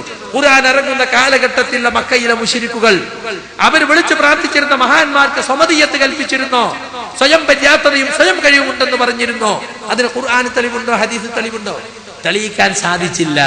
ഉരുണ്ട് മറിഞ്ഞ് നേരം കളഞ്ഞു. യഥാർത്ഥത്തിൽ മക്കത്തെ മുശ്രിക്കുകളൊക്കെ സ്വമദ് അല്ലാഹ്ണെന്നാ വിശ്വസിക്കുന്നത്. അതുകൊണ്ടാണ് ഖുൽ ഹുവല്ലാഹു അഹദ്, പറയുക നബിയെ അല്ലാഹു അഹദാകുന്നു. അഹദിന് അലിഫ് ലാം ഇല്ല. പക്ഷേ അല്ലാഹു സ്വമദ്, അല്ലാഹു അസ്സമദാകുന്നു. അവിടെ അലിഫ് ലാം ചേർത്തി. അതിന് പണ്ഡിതന്മാര് മുഫസ്സിരീങ്ങൾ പറഞ്ഞ എന്താണെന്നറിയോ? ലിഇൽമിഹിം ബിസമദിയതിഹി, അല്ലാഹു സമദാണെന്ന് മക്കയിലെ മനുഷ്യന്മാർക്കൊക്കെ അറിയാം. അള്ളാന്റെ പടപ്പുകളിൽ അധികം ആളുകൾക്കും അറിയാം അല്ലാഹു സമദാണ്. അപ്പൊ അള്ളാഹു സമദാണെന്ന് അറിഞ്ഞുകൊണ്ട് തന്നെയാണ് അവർ ഇബ്രാഹിം നബിനെയും ഇസ്മായിൽ നബിനെയും ഒക്കെ വിളിച്ചത്. ഇബ്രാഹിം നബി സമദാണ്, ലാത്ത സമദാണ്, ഉസ്സ സമദാണെന്ന് മക്കക്കാർ വിശ്വസിച്ചിട്ടില്ല. സമദ് അള്ളാഹുവാണ്. എന്നിട്ടും അവരെ പ്രാർത്ഥന ശിർക്കായി. അതുകൊണ്ട് സമദാണ്, സ്വയം കഴിവുള്ളവനാണെന്ന് വിശ്വസിച്ചാലേ ശിർക്കാവൂ എന്ന വാദം പുത്തൻ വാദമാണ്. റബ്ബാണെന്ന് വിശ്വസിച്ചാലേ ശിർക്കാവുള്ളൂ എന്ന് വേറെ കൂട്ടര് ഇല്ല. റബ്ബാണെന്ന് വിശ്വസിക്കണമെന്നില്ല. റബ്ബ് അല്ലാണെന്ന് വിശ്വസിച്ചിട്ട് അള്ളാഹിനോട് ചോദിക്കേണ്ടത് പടപ്പുകളോട് ചോദിച്ചാൽ ആ ചോദിക്കപ്പെട്ട വ്യക്തി ഇലാഹായി മാറിക്കഴിഞ്ഞു, അത് ഇബാദത്തായി, അത് ശിർക്കായി. അതുകൊണ്ട് ഞാൻ അവസാനിപ്പിക്കുകയാണ്. രാവിലെ മുതൽ കേട്ടിരിക്കുന്ന നിങ്ങൾക്ക് വിഷമമുണ്ടാകും എന്ന് ഞാൻ മനസ്സിലാക്കുന്നു. ഞാനാകട്ടെ ഇന്ന് 4ാമത്തെ പരിപാടിയിലാണ് പങ്കെടുക്കുന്നത്. അതിൽ 3 പ്രസംഗം തന്നെയായിരുന്നു. 1 മീറ്റിംഗ് ആണ്, അത് ഇരുന്ന് പ്രസംഗിക്കല്ലെന്ന് വിചാരിച്ചാൽ. അപ്പൊ അതുകൊണ്ട് എനിക്കും പ്രയാസമുണ്ട്. ഞാൻ അവസാനിപ്പിക്കാണ്. ദുആ അല്ലാഹുവിനോട് മാത്രം, അതാണ് സിറാത്തുൽ മുസ്തഖീം. അല്ലാത്തോടും ദുആ ചെയ്താൽ അത് യഹൂദികളുടെ മാർഗമാണ്, ക്രിസ്ത്യാനികളുടെ മാർഗമാണ്, യഹൂദി വിശ്വാസികളുടെ മാർഗമാണ്. വഅന്ന ഹാദാ സിറാത്തി മുസ്തഖീമൻ, ഇതാകുന്നു എന്റെ മാർഗം. റസൂലിനോട് പ്രഖ്യാപിക്കാൻ വേണ്ടി പറയാണ്, എന്റെ മാർഗം, അള്ളാഹുവിന്റെ മാർഗം, അള്ളാഹുവിന്റെ റസൂലിന്റെ മാർഗം, ചൊവ്വായ മാർഗം, അത് നിങ്ങൾ പിൻപറ്റുക. വലാ തത്തബിഉ സുബുൽ, വേറെ മാർഗങ്ങൾ നിങ്ങൾ പിൻപറ്റരുത്. ഫതഫറഖ ബികും അൻ സബീലിഹി, അങ്ങനെ വേറെ മാർഗങ്ങളെ നിങ്ങൾ പിന്തുടർന്നാൽ ശരിയായ സിറാത്തുൽ മുസ്തഖീമിൽ നിന്നും അത് നിങ്ങളെ തെറ്റിച്ചു കളയും. ദാലികും വസ്വാകും ബിഹി, അതാകുന്നു നിങ്ങളോട് ചെയ്യാനുള്ള വസിയ്യത്ത് എന്ന് വിശുദ്ധ ഖുർആൻ പഠിപ്പിക്കുകയാണ്. അതുകൊണ്ട് സിറാത്തുൽ മുസ്തഖീമിൽ ഉറച്ചു നിൽക്കാൻ വേണ്ടി എല്ലാ ദിവസവും പലതവണ ദുആ ചെയ്യുന്ന നമ്മൾ എന്താണ് സിറാത്തുൽ മുസ്തഖീം എന്ന് പഠിക്കണം. സിറാത്തുൽ മുസ്തഖീമിന്റെ പ്രത്യേകത എന്താണെന്ന് പഠിക്കണം. ആരാണ് മഗ്ലൂബുൻ അലൈഹിം, അവർ ജൂതന്മാരാണ്. ആരാണ് ളാല്ലൂൻ, അവർ നസാറാക്കളാണ്. അവരെ മാർഗത്തിൽ ചേർക്കാതെ നബിമാരുടെ മാർഗം, നബിമാരാരോടാ പ്രാർത്ഥിച്ചത്? ഏതു ഘട്ടത്തിലും, സുഖത്തിലും സന്തോഷത്തിലും സന്താപത്തിലും ദുഃഖത്തിലുമൊക്കെ അവർ ദുആ ചെയ്ത അല്ലാഹുവിനോടാണ്. ആ നബിമാരുടെ മാർഗം, സിദ്ദീഖുകളുടെ മാർഗം, ശുഹദാക്കളുടെ മാർഗം, അത് തൗഹീദിന്റെ മാർഗമാണ്, ഒട്ടും ശിർക്കില്ലാത്ത മാർഗം. അവനോട് മാത്രം ദുആ ചെയ്യുക, അത് ഉത്തരം തരാൻ കഴിവുള്ള അല്ലാഹുവാണ്. മറ്റുള്ളവരോട് ദുആ ചെയ്താൽ ഉത്തരം കിട്ടുമോ ഇല്ലേ? ഇല്ല എന്ന് ഖുർആൻ പഠിപ്പിക്കുന്നു. ഇൻ തദ്ഉഹും ലാ യസ്മഉ ദുആഅക്കും, നിങ്ങൾ അവരോട് ദുആ ചെയ്താൽ നിങ്ങളെ ദുആ അവർ കേൾക്കൂല. എത്ര വലിയ മഹാനാകട്ടെ, നിങ്ങളെ ദുആ കേൾക്കാൻ സാധ്യമല്ല. നിങ്ങളുടെ മനസ്സിന്റെ തേട്ടം അവർക്കറിയില്ല. വലൗ സമിഉ, ഇനി അവർ കേൾക്കുമെന്ന് വാദിച്ചാൽ തന്നെ, സങ്കൽപ്പിച്ചാൽ തന്നെ, മസ്തജാബു ലക്കും, അവർ നിങ്ങൾക്ക് ഉത്തരം ചെയ്യില്ല. വയൗമൽ ഖിയാമത്തി യക്ഫുറൂന ബിശിർക്കിക്കും, ഖിയാമത്ത് നാളിൽ നിങ്ങൾ ഈ പങ്കു ചേർത്തതിനെ അവർ നാളെ തള്ളി പറയും. വയ്യദീൻ ശൈഖ് പറയും, ഞാൻ പറഞ്ഞിട്ടില്ല എന്നെ വിളിച്ച് പ്രാർത്ഥിക്കണമെന്ന്. ബദരീങ്ങൾ പറയും, ഞാൻ പറഞ്ഞിട്ടില്ല എന്നെ വിളിച്ച് പ്രാർത്ഥിക്കണമെന്ന്. തള്ളി പറയും. ഇത് നേരത്തെ പറഞ്ഞു തരാൻ ഖബീറായ, സൂക്ഷ്മജ്ഞാനിയായ അല്ലാഹു അല്ലാതെ മറ്റാരുമില്ല. അതുകൊണ്ട് അവനോട് മാത്രം ദുആ ചെയ്യുക. നിങ്ങൾ വിളിച്ചു പ്രാർത്ഥിക്കുന്ന മഹാന്മാർ ആരാകട്ടെ, അവരൊക്കെ അവരെ കാര്യത്തിൽ തന്നെ ബേജാറില്ല. അവർ അല്ലാഹുവിലേക്ക് അടുക്കാൻ ശ്രമിച്ചുകൊണ്ടിരിക്കുന്ന മഹാന്മാരാണ്. അവർ ബർസഖി ലോകത്താണ്, മരിച്ചു ബർസഖിലേക്ക് നീങ്ങി. അവർക്ക് ഈ ദുനിയാവിലെ കാര്യങ്ങൾ അറിയില്ല. ഇവിടുത്തെ അപേക്ഷ കേൾക്കാനോ അല്ലെങ്കിൽ അത് സാധിച്ചു തരാനോ അവർക്ക് കഴിയില്ല. ഈ തൗഹീദിന്റെ സന്ദേശം ഉയർത്തിപ്പിടിച്ചുകൊണ്ട് കഴിഞ്ഞ 30 വർഷമായി ഈ പ്രസ്ഥാനത്തിൽ പ്രവർത്തിക്കുന്ന എന്നെ കുറിച്ച് നിങ്ങളൊക്കെ കേട്ടിട്ടുണ്ടാകും.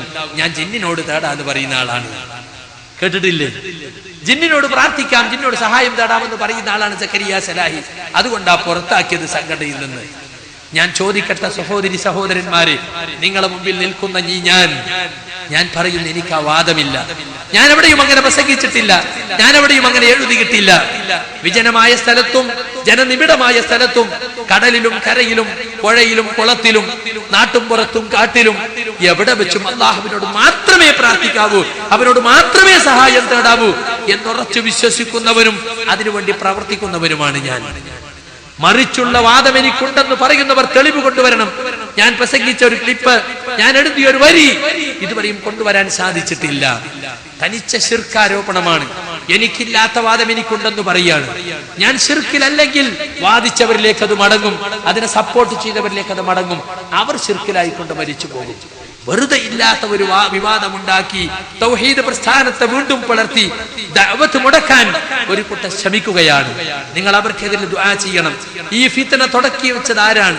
ഇതിനു സഹായം ചെയ്തവരാരാണ്? അവർക്ക് അല്ലാഹു അർഹമായത് കൊടുക്കട്ടെ എന്ന് ഉത്തരം കിട്ടുന്ന സമയത്തിൽ സലഫി പ്രവർത്തകരെ നിങ്ങൾ ദുആ ചെയ്യണമെന്നാണ് എനിക്ക് വൈദ്യ വേളയിൽ ഓർമ്മപ്പെടുത്തുവാനുള്ളത്. അതുകൊണ്ട് അല്ലാഹുവിനോട് മാത്രം പ്രാർത്ഥിക്കുക, അവനോട് മാത്രം സഹായം തേടുക, അല്ലാഹുമായി കൂടുതൽ അടുക്കുക. പിശാച് നമ്മളെ വഴിതെറ്റിക്കാൻ ബദ്ധശ്രദ്ധനായുണ്ട്. ഞാൻ ഈ ഓതി വെച്ച ആയത്തുണ്ടല്ലോ, ആയത്തോതിക്കൊണ്ട് റസൂലുള്ളാഹി പറഞ്ഞിട്ടുണ്ട്, ഒരു നേർരേഖ ഇങ്ങനെ വരച്ചു. എന്നിട്ട് പറഞ്ഞു, ഇതാണ് സിറാത്തുൽ മുസ്തഖീം, ഇതാണ് ശരിയായ വഴി. എന്നിട്ട് റസൂൽ താഴേക്ക് കുറെ വരകൾ വരഞ്ഞു, മേലോട്ടും കുറെ വരകൾ വരഞ്ഞു. എന്നിട്ട് പറഞ്ഞു, ഇതെല്ലാം സിറാത്തുൽ മുസ്തഖീം, നമ്മളെ തെറ്റിക്കുന്ന പിശാചിന്റെ വഴികളാണ്. ഓരോ വഴികളിലും ഓരോ പിശാചിരുന്ന് സിറാത്തുൽ മുസ്തഖീമിലൂടെ സഞ്ചരിക്കുന്ന നിങ്ങളെ ഇങ്ങോട്ട് ക്ഷണിച്ചുകൊണ്ടിരിക്കും, പിടിച്ചു വലിച്ചുകൊണ്ടിരിക്കും. അതിലൊന്നും പോകാതെ സിറാത്തുൽ മുസ്തഖീമിൽ ഉറച്ചു നിൽക്കുക, അതിനായി പരിശ്രമിക്കുക, അതിനായി പ്രാർത്ഥിക്കുക. റഹ്മാനായ റബ്ബ് നമ്മെ സിറാത്തുൽ മുസ്തഖീമിൽ ഉറപ്പിച്ചു നിർത്തി അവസാന ശ്വാസം പോലും തൗഹീദ് തൗഹീദിൽ ലയിച്ചുകൊണ്ട് ഭാഗ്യശാലികളായി മരിക്കാൻ, സ്വർഗത്തിന്റെ അവകാശികളായി മരിക്കാൻ നമ്മെ സഹായിക്കുമാറാകട്ടെ. അറിവില്ലാതെ ശിർക്കിലും ബിദ്അത്തിലും കുഫറിലും പെട്ട് അതൊക്കെ പുണ്യമാണെന്നും സുന്നത്ത് ജമാഅത്തിന്റെ അഖീദയാണെന്നും വിശ്വസിക്കുന്ന സഹോദരങ്ങൾക്ക് അല്ലാഹു സത്യത്തിന്റെ വഴി കാണിച്ചു കൊടുക്കുമാറാകട്ടെ. ശിർക്കിനും കുഫറിനും അവരെ രക്ഷപ്പെടുത്തുവാൻ അല്ലാഹു നമുക്കും തൗഫീഖ് നൽകുമാറാകട്ടെ. റബ്ബനാ ആതിനാ ഫിദ്ദുനിയാ ഹസന. സുഹൃത്തുക്കളെ, നേരത്തെ ഇവിടെ പറഞ്ഞ മേഴത്തൂർ പള്ളിക്ക് വേണ്ടിയുള്ള കളക്ഷൻ നിങ്ങൾ അവരെ പ്രത്യേകം സഹായിക്കണം. ഇപ്പോൾ നിങ്ങൾ കരുതിയിട്ടില്ലെങ്കിലും 1 ലക്ഷക്കണക്കിന് രൂപ കടത്തിലാണ് അവര്. അതുകൊണ്ട് അവരെ സഹായിക്കണമെന്ന് പ്രത്യേകം ഓർമ്മപ്പെടുത്തിയിട്ടുണ്ട്. അല്ലാഹു എല്ലാ നല്ല സംരംഭങ്ങളെയും വിജയിപ്പിക്കുമാറാകട്ടെ. റബ്ബനാ ആതിനാ ഫിദ്ദുനിയാ ഹസന വഫിൽ ആഖിറതി ഹസനത വഖിനാ അദാബന്നാർ. വസല്ലല്ലാഹു അലാ റസൂലിൽ മുസ്തഫ മുഹമ്മദിൻ വഅലാ ആലിഹി വസഹബിഹി അജ്മഈൻ. വആഖിറു ദഅവാനാ അനിൽ ഹംദുലില്ലാഹി റബ്ബിൽ ആലമീൻ. അസ്സലാമു അലൈക്കും.